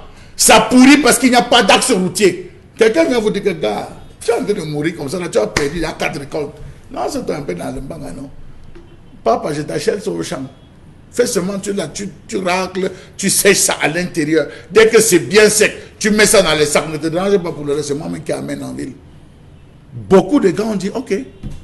L'État ne nous a pas aidés. On va rembourser l'argent dans les banques comment? Le premier choc de la tomate, on va rembourser dans les banques comment? J'ai 5 hectares où je faisais la tomate. J'ai 3 hectares. Lorsque vous allez à Tchang, monsieur Michel Ngacho, je vais vous dire quelque chose d'étrange. Lorsque vous allez à Tchang, regardez au-dessus de la falaise, votre côté gauche, lorsque vous commencez la falaise de Tchang, vous allez voir que les gens cultivent la tomate en montagne. Oui. Les gens cultivent la tomate en montagne, monsieur Michel Ngacho. Observez, vous allez voir les cajots de tomates posés, vous dites, mais comment est-ce qu'on peut faire la tomate? Posez-vous des questions. Il faut aller fouiller, il faut aller étudier. Est-ce que c'est par rapport à la terre? C'est ça les responsables de ces ingénieurs. Donc on a abandonné. Maintenant, des gens sont revenus. Je vous assure que ça sort. J'ai discuté avec un gars qu'on a interpellé, un agriculteur. Il m'a dit, mon frère, c'est la seule marchandise qui ne paye même pas une heure dans votre champ. Lorsqu'on sait que c'est là, vous avez le cash là. Le cannabis. Le cash là, à l'immédiat, on vient vous donner. C'est ce qui fait en sorte que beaucoup de personnes se lancent dans cette culture. On a posé des doléances aux délégués départementaux, posé des doléances aux délégués régionaux, posé des doléances au ministère en disant accompagnez-nous. On ne distribue les semences qu'en période électorale, monsieur Michel Ngacho. On ne distribue les semences aux agriculteurs que lorsqu'on arrive à quelqu'un calcule, il veut devenir maire, il veut devenir ceci. En termes de bonne action, il achète 3 brouettes, 3 roues, 3 ceci, et consort, il débarque au village, il dit j'ai donné l'engrais, j'ai donné ceci. Il faudrait contrôler ce village. Les élites ne font rien. Il vient faire sa campagne, une fois passé, plus rien. Voilà des gens qui sont abandonnés. Avant, il y avait des séminaires où on invitait les agriculteurs de chaque région sur le développement. Je ne le vois que pour le cacao ces derniers temps, hein, où les responsables qui sont à la tête convoquent les gens pour venir discuter. Nous avons besoin de tel type de cacao. Voilà comment vous devez entretenir pour avoir le meilleur cacao. Voici. Mais pour la patate, vous ne voyez pas. C'est la petite maman qui fait son truc, qui se bat le matin. Elle prend son petit sac du marché, elle arrive. Elle ne peut même pas nourrir ses enfants. Donc je pense qu'il faudrait que l'État du Cameroun, pourquoi ne pas demander qu'il y ait la carte de l'agriculteur, qu'on produit des cartes professionnelles d'agriculteurs pour accompagner les agriculteurs, permettre aux différentes banques de financer ceux qui veulent se lancer. Donc le cannabis, pour le combattre, il faut employer des bonnes méthodes, mais pour le moment, monsieur Michel Ngacho, il y a ces plantations qui prospèrent dans l'ouest, dans le sud, dans le littoral, dans le sud-ouest, encore que monsieur Michel Ngacho. Le sud-ouest et le nord-ouest ne sont plus contrôlés à leur part avec la crise anglophone. Oui. Ces plantations prennent de l'ampleur. Il y a la crise, il faut que ces gars tirent. Il faudrait véritablement que le gouvernement se lève pour pouvoir éradiquer cela. Eh bien, nous saluons bien sûr les nombreux Camerounais, la jeunesse qui nous regarde ce matin, et nous supplions la jeunesse de faire attention absolument aux nombreuses drogues qui sont mises sur le marché aujourd'hui. Ne surtout pas en consommer, ne même pas s'approcher de ces drogues-là quand on connaît bien sûr les conséquences dont on est conscient, oui, de ce que la consommation de ce qu'on appelle abusivement chez nous le banga peut avoir comme impact sur nos vies. Il y a des petits frères à nous, j'aime souvent le dire, je suis né en Komkana où j'ai grandi, et à chaque fois que je vais là-bas retrouver mes petits frères, je me rends compte, Dominique Audrey, vous ne me démentirez pas, que mes petits frères sont impliqués dans une consommation abusive après de banga. Permettez. Traditionnellement, non. Traditionnellement, là je parle en bantou, quand vous avez des soucis de dents, on cultivait ces plantes. Pour les problèmes de dents, et on pour plomber les dents, on utilisait. Oui, les enfants qui avaient des problèmes de nerfs, les enfants qui avaient des problèmes de nerfs, on prenait cela, on demandait parfois, si c'était pas le tabac, on demandait à l'enfant parfois de mâcher, parfois on allumait, qu'il humait. Donc, il y a des pathologies, on n'a pas besoin d'attendre des blancs, il y avait des pathologies Qu'est-ce qu'on peut dire à nos petits frères qui sont investis dans ces consommations du Dominique Audrey? Ils sont très nombreux d'ailleurs. Quand vous parlez avec eux, le langage n'est plus le même. Le raisonnement n'est plus le même. Ils parlent au ralenti, je comprends ils ont pas. les lèvres noires, ils ont les dents jaunes, ils sont endormis, éveillés. Ils sont... En tout cas, ils ne sont plus beaux. Ils ne sont plus beaux parce qu'il y en a qu'on a connus qui étaient très beaux. Voilà. Ils ont une lenteur dans l'expression. Voilà, ils parlent toujours ralenti, mais ils sont très posés, ils sont très doux. Quand ils n'en ont pas encore consommé, mais quand ils consomment maintenant, ce sont des tigres, ils deviennent autre chose, hyper violents et tout et tout. Donc maintenant, leur dire que vous allez mourir, tout simplement, vous êtes en train de vous tuer, vos poumons vont lâcher, vous allez développer des cancers, vous aurez la tension qui va vous tuer et un certain nombre de choses, ou bien en fumant pour aller braquer quelqu'un, on va vous abattre comme des chiens. Donc, il faudrait simplement arrêter. Mais ils disent consommer pour avoir un peu de courage. Ils disent consommer pour se sentir bien. Je voulais qu'on fasse distinguer. C'est ce qui se retrouve dans la rue et le transformer. Nous parlons aujourd'hui de la culture.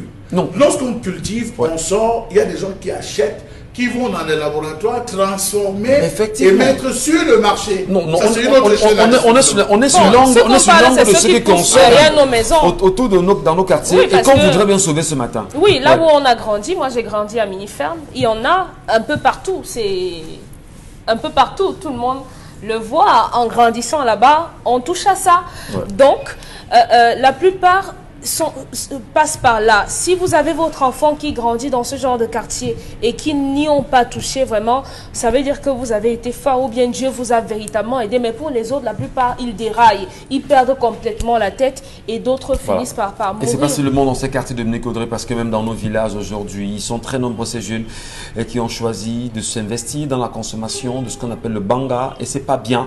Il est important justement que une communication soit pensée au niveau national, une rééducation des Camerounais sur la consommation de ces cannabis, du cannabis, en leur disant c'est pas bon, évitez cela. Et merci Chalamé pour ce sujet ce matin. Allez, on va prendre les avis des téléspectateurs Isabelle Carozopet sur les nombreux sujets évoqués ce matin, de l'histoire à la colère. Nous vous écoutons. Bonjour, le bateau, l'histoire du jour. Cette femme doit rappeler de la fameuse phrase: quand on aime une femme, on aime aussi ses enfants. C'est pareil pour l'homme, elle doit amener son homme plutôt à réfléchir et travailler pour l'avenir de ses enfants sans distinction, et non à les mettre en garde pour exclure les autres.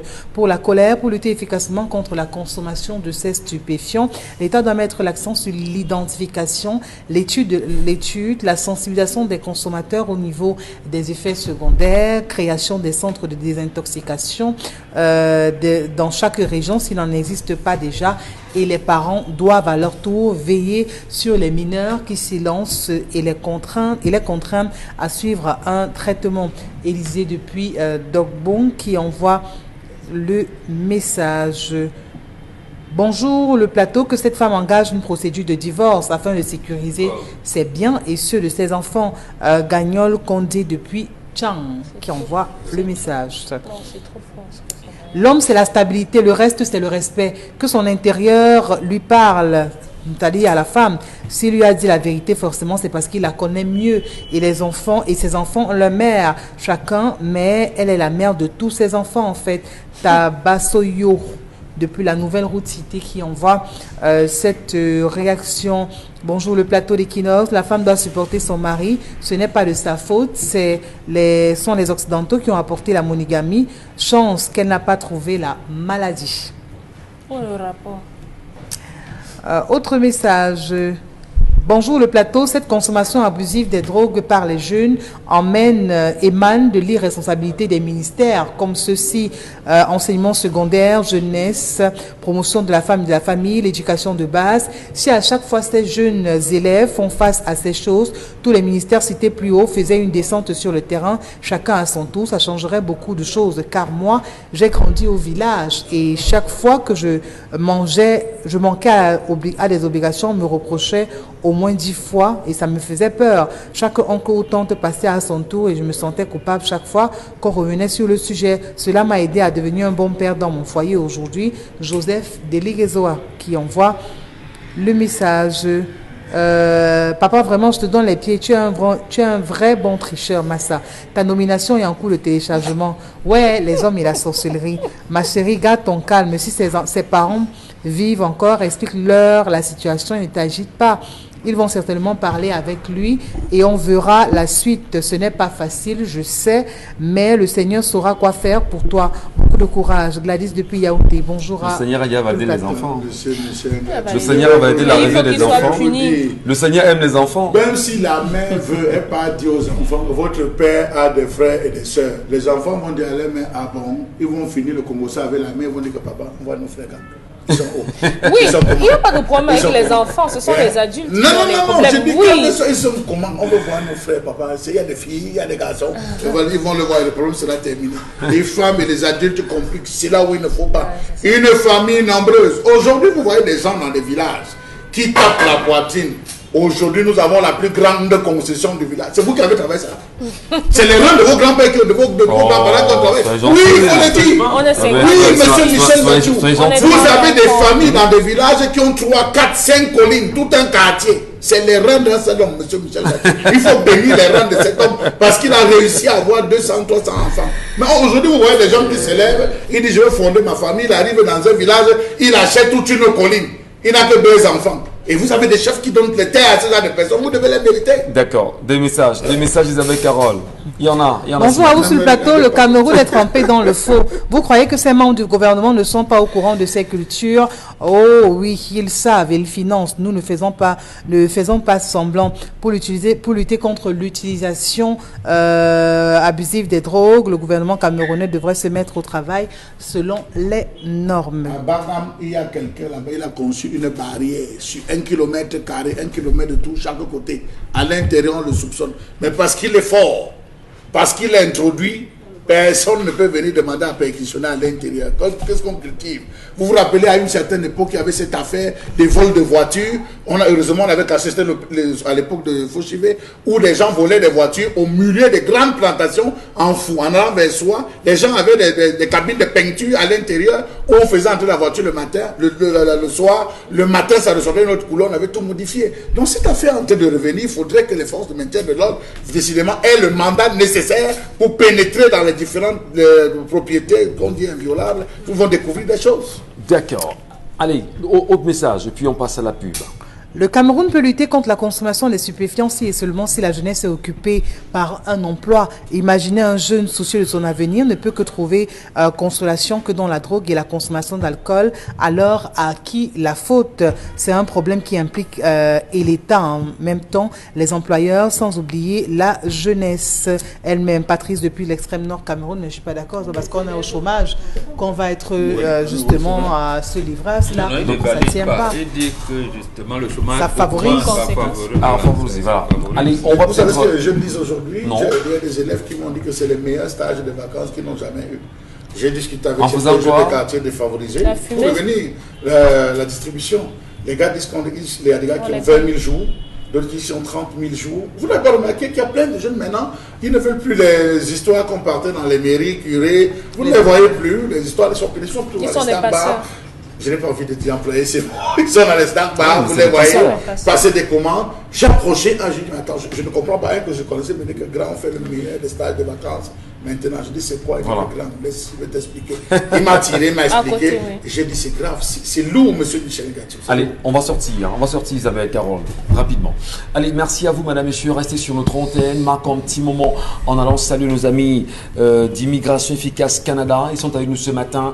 Et d'ailleurs, Ariel Leina Kazé nous retrouve. Bonjour à vous, Ariel Leina Kazé. Et nous vous recevons bien sûr ce matin en tant que directrice de Immigration Efficace Canada, agence de Bonamoussadi. Immigration Efficace Canada, comme on le sait bien sûr, est une entreprise spécialisée dans vos demandes de visa, travailleurs, touristes et étudiants. Et l'entreprise, vous le dites très bien, Ariel, est dirigée par un consultant réglementé en immigration que nous avons souvent reçu sur ce plateau. Allez, dites-nous justement ce matin, pour la toute première question, les inscriptions sont déjà ouvertes pour les étudiants qui désirent arriver au Canada pour la rentrée de septembre 2022, quand on sait que les parents préfèrent se préparer longtemps d'avance vu le coût de la caution bancaire très élevé.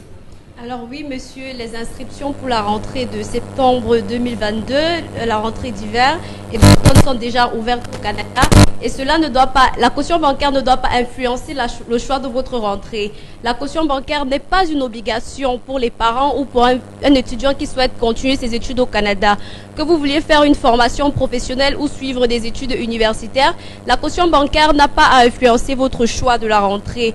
Il y a un moyen autre légal qui a été imposé par le gouvernement canadien, un moyen légal financier qui prouve que ces études-là vont bien être financées. Aussi, il ne faut pas ignorer qu'à Immigration Efficace Canada, il y a des possibilités d'obtenir des bourses pour des rentrées de septembre 2022 et janvier 2022, donc respectivement la rentrée d'automne et d'hiver. Donc il y a des clients parmi vous qui ont obtenu des visas permanents de résidence permanente au Canada, mais avec la Covid-19, il pourrait y avoir des restrictions. Qu'en est-il d'eux? Dit-on que leur visa serait perdu aujourd'hui? Effectivement, il n'y a pas de visa perdu. Les restrictions de voyage étaient pour un moment, bien sûr, dues à la croissance du Covid-19. Il était primordial que le gouvernement canadien mette des barrières pour réduire un peu le mouvement dans le territoire canadien. Mais maintenant, actuellement, les résidents permanents qui sont admis peuvent entrer au Canada. Malheureusement, cela n'est pas valable pour les touristes. Si vous êtes un touriste, vous souhaitez entrer au Canada, mais vous n'avez pas une famille directe, c'est-à-dire un papa, une maman ou un enfant direct au Canada, vous ne pouvez pas entrer. Mais les autres touristes qui sont éligibles pour cela, donc il y a de la famille directe au Canada, bien sûr, s'ils ne présentent pas un symptôme du Covid-19, ils peuvent entrer dans le Canada. Merci. Allez, on parle bien sûr des emplois que vous offrez, Ariel Leina. Ces emplois sont-ils à la portée des personnes non diplômées ou simplement réservés aux intellectuels? Qu'est-ce qu'on doit y comprendre? Alors, ça dépend bien sûr de l'offre d'emploi. Nous ne sommes pas une agence de placement. Nous sommes comme le lien entre les entreprises canadiennes qui ont besoin des travailleurs et le travailleur qui a besoin de l'emploi au Canada. Donc, nous sommes là pour accompagner les travailleurs. Une fois l'offre d'emploi trouvée, nous sommes là pour les accompagner dans leur procédure d'immigration. Et concernant l'offre d'emploi est dirigée vers le profil d'une personne. C'est-à-dire qu'un travailleur qui est soit qualifié ou peu qualifié, l'offre d'emploi est dirigée dépendant de ce que l'employeur veut. Si un employeur a besoin d'un travailleur qualifié, évidemment, l'offre d'emploi serait dirigée vers quelqu'un qui a fait des études, qui a le profil d'être qualifié. Et certaines offres d'emploi aussi sont plus dirigées vers des travailleurs peu qualifiés, très communément la main-d'œuvre en fait. Donc voilà, nous offrons des emplois ou nous cherchons de l'emploi pour ceux qui veulent travailler au Canada, dépendant du profil de chacun. Et bien là également, on parle de la place des personnes d'expression anglaise dans les provinces du Québec, qui est une province officiellement francophone, on le sait. Et les étudiants d'expression anglaise peuvent-ils avoir la possibilité d'étudier au Canada ou pas? Au Québec notamment? Alors, je vais répondre à cette question en anglais pour que la communauté anglophone qui nous suit puisse comprendre. Quebec is a francophone province, but there are also professional schools and universities there which are anglophones. So if you want to study in Quebec while you are Anglophone, we can do an admission for you in an Anglophone school in Quebec. There are also other provinces in Canada like Alberta, Ontario, which are typically Anglophone provinces. So your language, if you are doing an Anglo-Saxon education, the province is not a problem. In Quebec, we can have you a professional Anglophone school or an Anglophone university. So the choice of your language is not a problem to migrate to Canada. Thank you sir. very much. And now, Thank can we you. talk about your different agencies? Vous êtes Okay. situé où? Alors, nos différentes agences, on a l'agence de Bonamoussadi dont je suis la directrice, qui est située à l'immeuble qui est juste collé à l'ancienne mairie de Douala 5e. C'est pas loin du Carrefour Masson. Nous avons l'agence de Bepanda qui a été récemment délocalisée. C'est toujours à Bepanda, mais maintenant à Monaco, en face du collège bilingue du centre, premier étage, la porte à gauche. Nous avons l'agence de Yaoundé qui est à Melaine, au carrefour Emia, au-dessus de la pharmacie Emia à l'entrée polytechnique. Nous avons les différentes agences de la Côte d'Ivoire, du Congo. Nous avons les représentants un peu partout dans le monde. N'hésitez pas à contacter les numéros qui s'affichent sur l'écran. Nous vous dirigerons dans l'agence dépendante de votre localisation actuelle. Voilà. Voilà. Je rappelle que vous êtes mademoiselle Arielle Leïna Kazé, directrice de Immigration Efficace Canada, agence de Bonamoussadi. Merci d'être passé chez nous ce Merci à matin. vous, monsieur. Allez, à bientôt. Merci. Nous nous retournons vers vous, madame, monsieur, pour parler d'autres choses encore ce matin sur notre antenne. Mais surtout, vous rappelez qu'avec 10-12 années, nous tentons tant bien que mal de comprendre les réalités qui se confrontent au Cameroun au quotidien. Et on le sait, depuis hier, quelques Camerounais ont appris en fin de soirée ce procès qui était porté sur des Camerounais qui avaient choisi de se faire entendre à travers ce qu'on a qualifié de saccage de l'ambassade du Cameroun en France. Ils en sont sortis, bien sûr, avec des amendes, mais surtout des mois d'emprisonnement. D'aucuns auront 3 mois de prison ferme en France, d'aucuns avec sursis également, parce qu'il faut préciser. Ah, prison d'emprisonnement avec sursis. L'argent collecté aujourd'hui, puisqu'ils ont tendu la main hier, Et c'est à 5 000, on a plus. 5 000 euros. Hein? 5 000 euros. On a 5 000 euros déjà. 700. 5 700 5 700 euros. euros, oui. Voilà. L'argent est déjà collecté, donc c'est terminé. Voilà. La page est tournée, mais maintenant il va falloir bien se tenir pour ne pas avoir une autre condamnation pendant la période du sursis. Sinon, la prochaine fois, ce sera l'emprisonnement ferme. Dire également que la justice vient de donner l'occasion à ces derniers d'avoir 20% de remise sur... Non, c'est Calibro qui, juste après le procès, a payé. Ouais. D'après la loi française, lorsque vous payez juste après, à l'immédiat, vous avez une réduction de 20%. De 20%. Voilà. Donc c'est une... Bravo, Tantina. Comment vous appréciez ça, vous, Dominique Audrey, ce procès qui a fait parler plus d'un Camerounais, et on le dit d'ailleurs, la partie camerounaise qui était plaignante aurait dépensé plus de 30 millions dans ce procès-là. Pour aller les poursuivre. Oui. Bon. Il n'y a pas grand-chose à dire, juste que l'histoire se termine. Ça s'est terminé. Je crois que les sympathisants, ou bien, oui, disons les sympathisants et les membres de la base ont montré que peu importe ce qu'ils arrivent, ils sont prêts à assumer les conséquences. Si c'était la prison ferme, certainement Calibro serait allé en prison et serait sorti de là et son combat aurait continué. Donc maintenant, la prison se fera avec sursis. Il y a une amende à payer. Les sympathisants ont déjà cotisé. Et je crois que le combat continue, quand même bien dire quelqu'un qu'on aime bien. Le combat continue. Le combat continue. Alors, et justement, Charles Hamel, vous aussi, vous avez entendu parler. Votre appréciation sur cette attitude de la justice française vis-à-vis de ces Camerounais qui n'arrêtent pas de se faire entendre de ce côté-là. Monsieur Michel Ngachou, lorsque vous maîtrisez les lois, vous pouvez vous permettre de faire un certain nombre de choses. Je pense que l'ensemble des actions qui sont posées par ces différents activistes, c'est calculé, c'est mesuré, ils savent. Ils connaissent la loi française, entrer dans un supermarché, casser pratiquement tout, on sait qu'il y a tel type d'amende, voici la fourchette qui peut, dans le cas où vous n'avez pas un casier judiciaire, voici, dans le cas où vous plaidez coupable, voici, et c'est appliqué à la lettre. Vous voulez encore me donner des mots de tête à maintenant avec l'affaire Mendoza, parce que forcément on va revenir.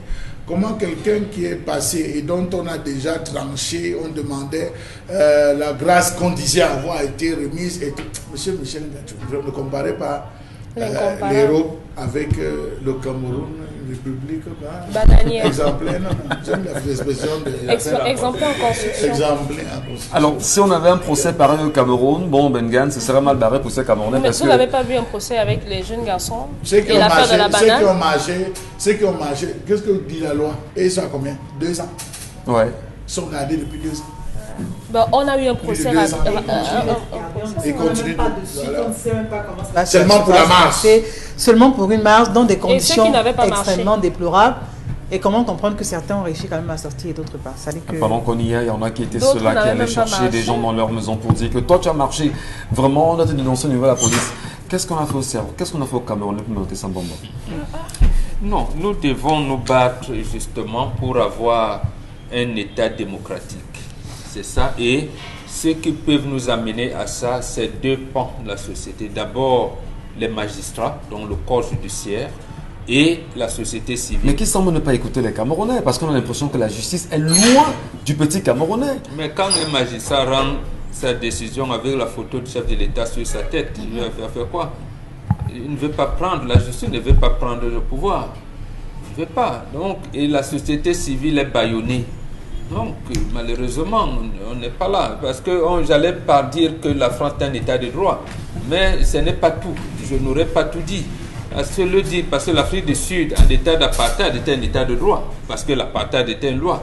Donc, il faudrait parvenir à un État démocratique où les libertés fondamentales des individus sont reconnues. Par exemple, ici, il est établi que le 3e considérant, par exemple, de la Déclaration universelle des droits de l'homme, amène les États à ne pas amener les citoyens à se révolter contre la tyrannie et l'oppression. Donc, si vous amenez vos citoyens à la révolte contre la tyrannie, c'est vous l'État qui payez. Très bien. Donc, ce n'est pas le citoyen. Isabelle Carole, qu'est-ce que la toile nous offre ce matin? Alors, il faut dire que ce sont des images plutôt qui ont choqué plus d'un sur la toile, parce qu'on se pose bien la question de savoir si justement c'est dans de telles conditions que les gens peuvent se permettre d'y être. Ce sont des images de la cellule du commissariat central, hein, du côté de Lok Baba. Nous sommes dans le 3e arrondissement. Numéro 2. Voilà.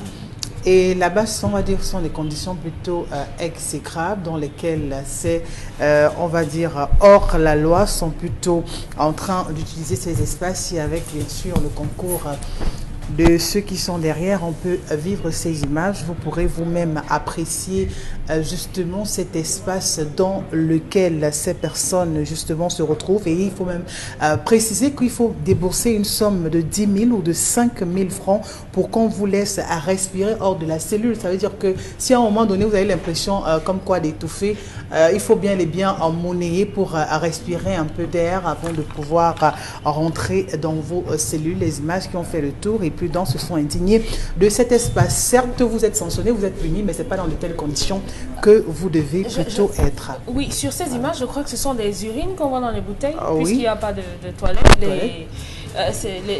Les pièces sont bondées de bouteilles, les marques d'urine sur le sol. C'est à peine si on voit des fenêtres. Il n'y a même pas de fenêtres. Voilà.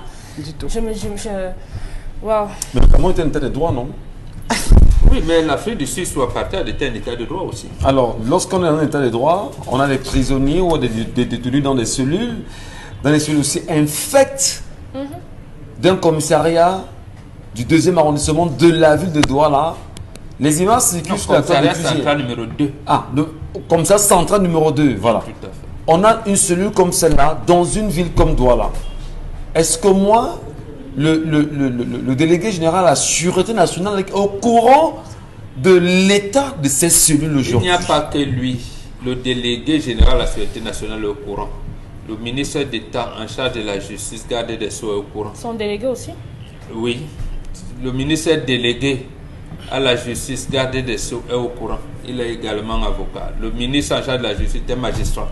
Et en principe, au moins une fois par semaine, le magistrat, un procureur, vient contrôler les cellules où sont les détenus, les prévenus, pardon, où sont les prévenus. Donc il doit contrôler. Donc, vous les voyez en image là. Vraiment, ça dit que même dans mon village, vraiment au plus profond, ça dit que c'est terrible. Comment on fait pour se retrouver là? Lorsqu'on vous dit qu'on est dans une dictature, dans un régime totalitaire, il y en a qui vous disent que non, il y a au moins 1 million de journaux qui paraissent, il y a 10 000 de télévision. Voilà ce qui montre qu'on est dans un régime. Et on voit le jeune homme à l'image, là, on comprend tout de suite ce qu'il s'apprête à faire. Oui. Donc, les procureurs sont au courant. Ils rendent visite, ils vont là, au moins chaque vendredi, un procureur. Est-ce qu'ils entrent là? Dénoncer tout ce qui est contraire. Ils doivent y entrer, puisqu'en fait, quand on vous donne le nombre des gens qui sont interpellés, qui sont mis en cellule, vous les interrogez, vous demandez comment ils vivent, comment et pourquoi ils sont là. De la cellule. Moi, j'ai quand même envie de dire une chose. Ah ben non, c'est quand même grave, est-ce qu'on voit en image?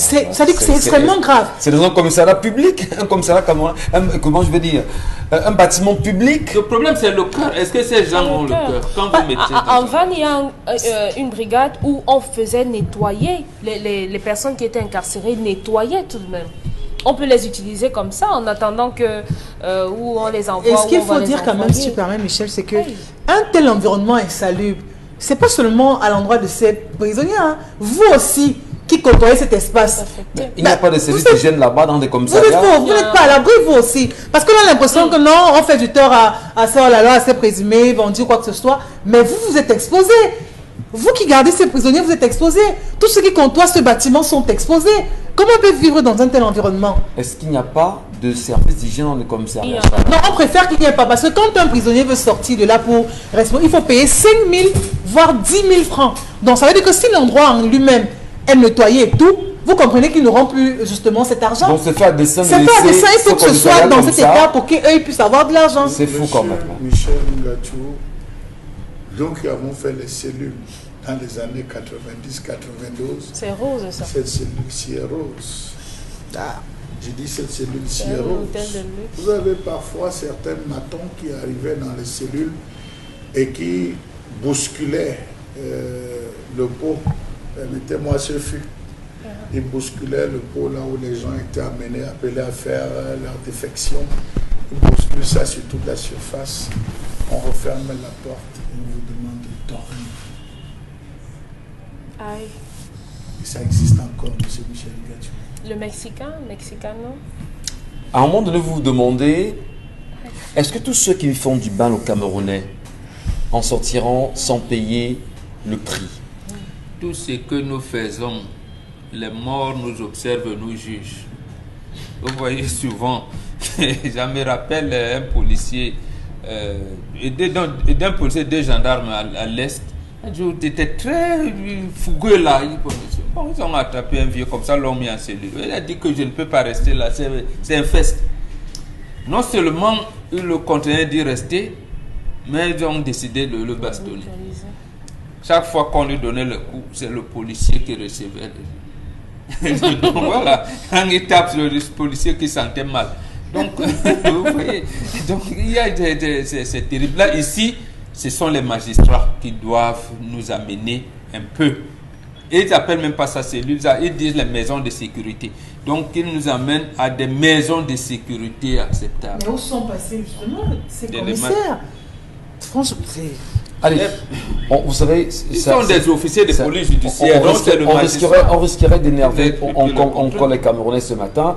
Ils avaient qu'à parce qu'on est suffisamment remonté. Vous ne voulez pas énerver les Camerounais? Non, mais c'est choquant. Dans une cellule franchement, bien sûr. Où lorsque vous avez faim et que vous voulez manger, vous devez commissionner un gardien de la paix ou un gardien, un inspecteur, et il vous dit, comme tu m'envoies, tu me payes combien? Vous avez déjà goûté? Monsieur Michel Ngachou, ça c'est zéro. J'ai dit c'est zéro. C'est plus grave que ça dans les commissariats, les gendarmeries. C'est plus grave que ça. Mais il y en a. Je vous le dis parce que nous sommes passés par là. Nous sommes passés par là. Mais est-ce que les gens n'ont pas... Qu'est-ce que les gens n'ont pas fait à la prison, la mutinerie, ce qu'on appelait la mutinerie, ou le désordre qui a été fait à la prison centrale? Ça a changé quoi? Bon, il y en a qui ça a changé quoi? Du lot, hein. Vous avez les asthmatiques. On réussit encore à nos jours à garder les asthmatiques dans les prisons. Quelqu'un dans les cellules, autant pour moi, les maisons, on va parler de sécurité. Vous arrivez, vous dites, je suis asthmatique. Et franchement, il est asthmatique, on l'envoie à l'intérieur. Vous savez combien de personnes décèdent et en masque? Non, mais la commissaire de Dibombari, quand même, de son côté, vraiment, j'ai assisté quelqu'un là-bas. La personne a dit qu'elle était asthmatique. On a permis à la personne de rester en dehors. Vraiment, la dame, dans son commissariat, elle est vraiment... C'est vrai qu'elle est sévère quand vous voulez déranger, mais elle fait du bon boulot à Dibombari là-bas. Mais sauf que dans un tel environnement, qu'on soit à l'intérieur ou vraiment, on est c'est-à-dire que Michel, même sanctionner même les prisonniers de Dieu. Est-ce qu'il n'y a pas un budget annuel pour les commissariats, pour l'entretien des commissariats au Cameroun? Comment Bargangele, Soumbargangele, on peut voir un commissariat comme ce central numéro 2? C'est quand même un problème. Commissariat ici, là, vous arrivez, vous lisez, c'est écrit Comiria. Parce que les lettres ont sauté, c'est écrit Comiria. J'ai dit, c'est écrit Comiria. Je vais filmer ça aujourd'hui. Je vais faire quoi demain. C'est écrit Comiria. Parce que je peux citer. Les gars vont vite mettre les lettres. C'est écrit Comiria.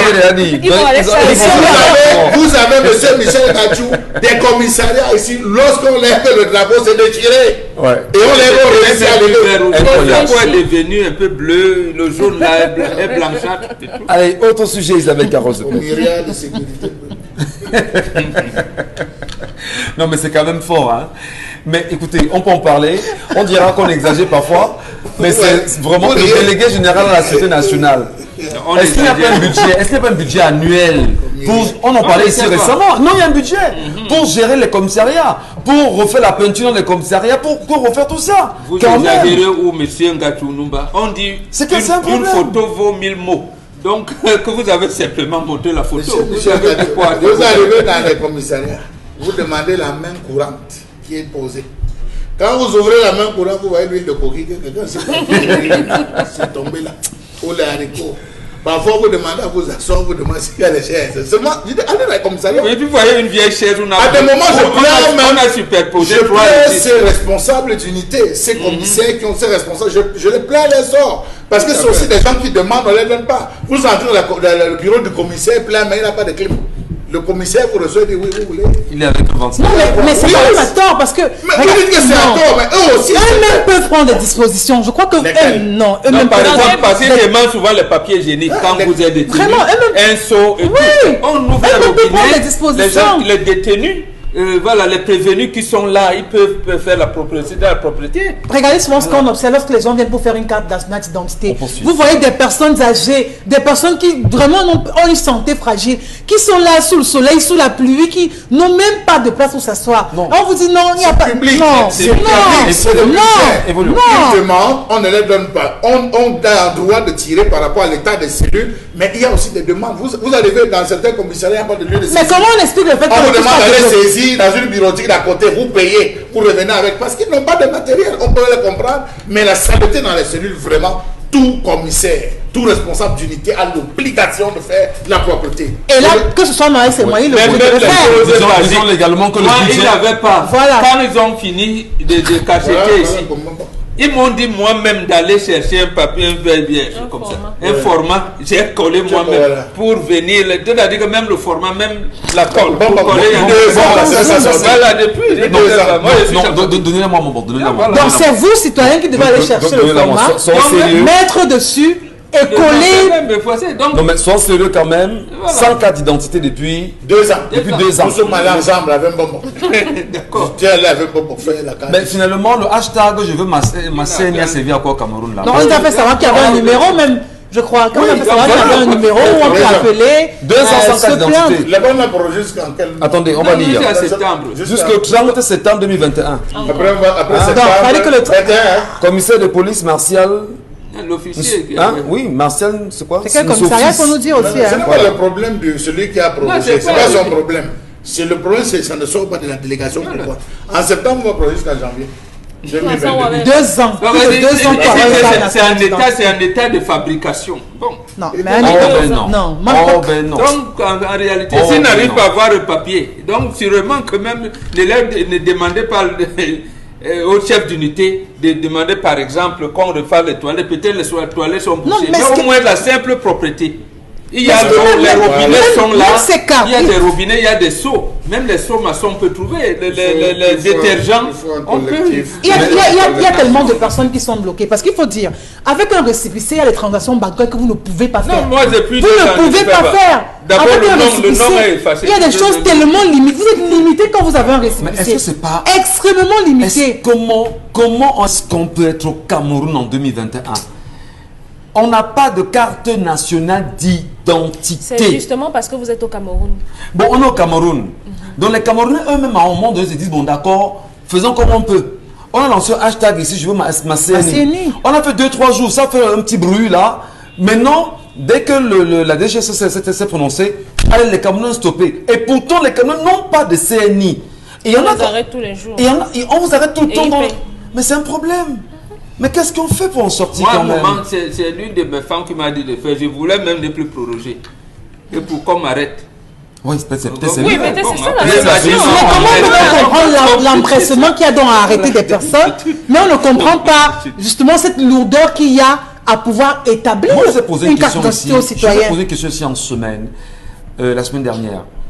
On n'a pas de carte d'identité et du coup on ne peut pas s'inscrire sur les listes électorales. Vous comprenez forcément que c'est fait à dessein.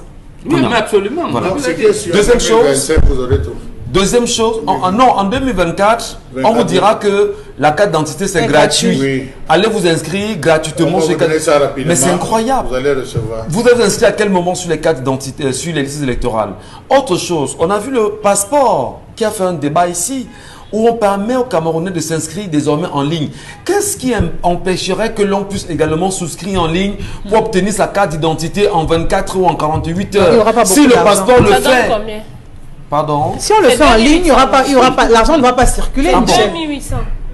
Qu'est-ce qui empêcherait qu'on puisse amener les Camerounais à s'inscrire sur les listes électorales en ligne dans le Cameroun aujourd'hui? Qu'est-ce qui fait problème? Il y a une prochaine vague de manifestations qui vont déclencher en Hérault parce qu'apparemment, dans certaines ambassades, pour pouvoir obtenir le passeport, vous devez dépenser un peu plus de 150 000. Effectivement. Ils sont en train de il y a des augmentations. Il y a des augmentations dans les représentations consulaires. Donc, c'est grave. Ce pays, je ne sais pas. On est content de voir des gens. Moi, je pense qu'en étant, si j'avais été président de la République, voir autant de monde aller demander le visa pour fuir le passeport, l'établissement du passeport, allait me faire comprendre qu'il y a quelque chose qui ne va pas dans mon pays. On vous ramènera, les images des demandeurs de passeport au Cameroun à l'immigration. Je serais là triste et je vais me dire pourquoi les gens veulent fuir le pays que j'administre. Je vais commencer à réfléchir sur tous les secteurs pour éviter que les gens ne sortent. Vous vous rappelez l'époque de Muammar Kadhafi? Combien de Libyens sortaient? Combien cherchaient à partir? C'est quand même grave. On voit ça et on se dit, voilà une niche où on peut remplir les caisses de l'État. Allez, on fonce, on monte à 110 000 francs parce qu'on sait que vous voulez partir, on va vous aider à nous rendre riches. Cher Lamel, on va bien sûr s'arrêter là. On va marquer une pause également avec un annonceur permanent sur ce plateau. C'est Constilamine avec Soratko. Bonjour à vous et bienvenue ce matin. Alors bonjour Michel Ngatsou, bonjour nos nombreux téléspectateurs et un bonjour très sympathique à l'endroit de tous les policiers du Cameroun. Ces policiers qui, il faut le rappeler, sont les grands clients et partenaires du concept Salaka. Et le concept Salaka accompagne également au quotidien la police camerounaise. Donc faites comme le concept Salaka, soutenez la police camerounaise. Alors ce matin, il est question de parler vente et il est question de parler des magasins Sorepco. Il est question bien sûr de parler carreaux. Ah ben oui, et quand on parle bien sûr des carreaux, on parle bien entendu des magasins Sorepco. Alors ceux qui n'ont pas encore les carreaux à la maison, c'est une erreur. Ceux qui n'ont pas encore les carreaux à la maison, c'est un véritable tort. Parce qu'en 2021, les magasins Sorepco veulent permettre à tout un chacun d'avoir les carreaux de très très bonne qualité à la maison.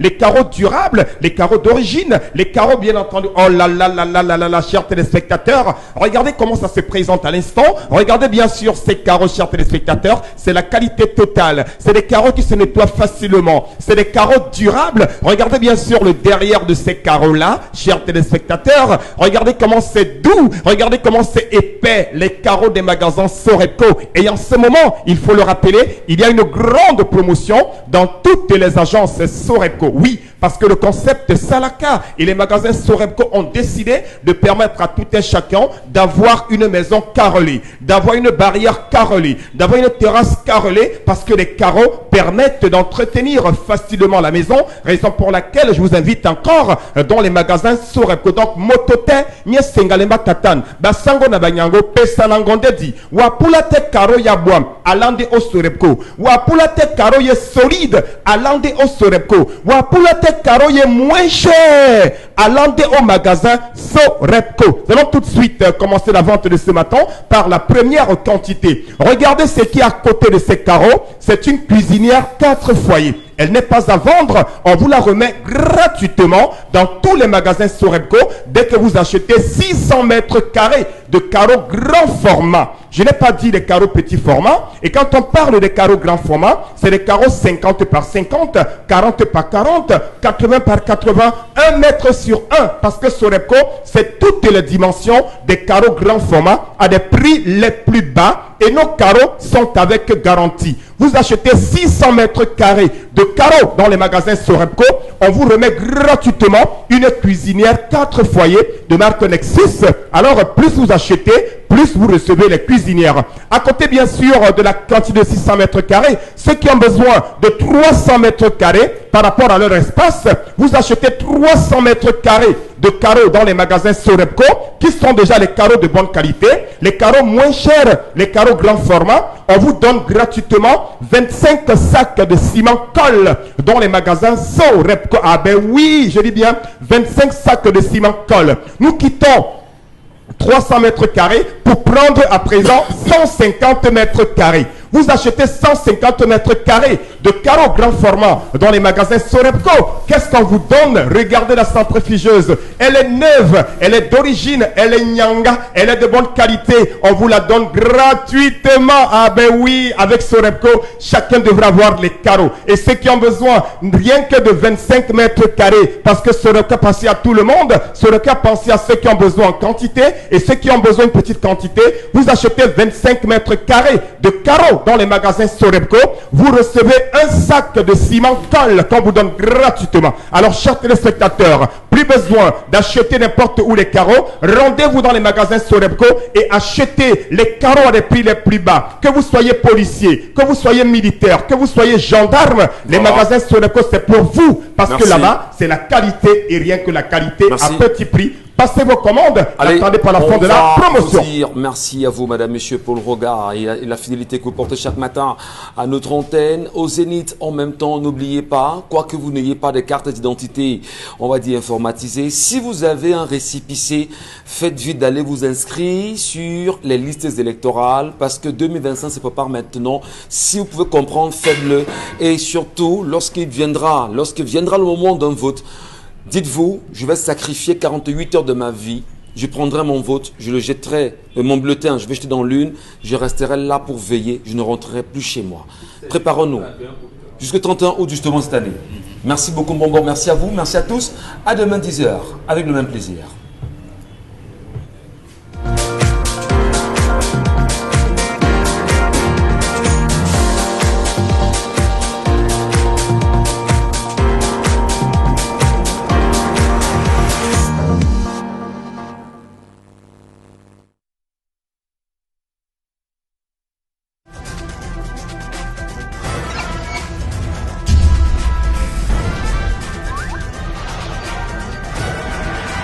Equinox Télévision.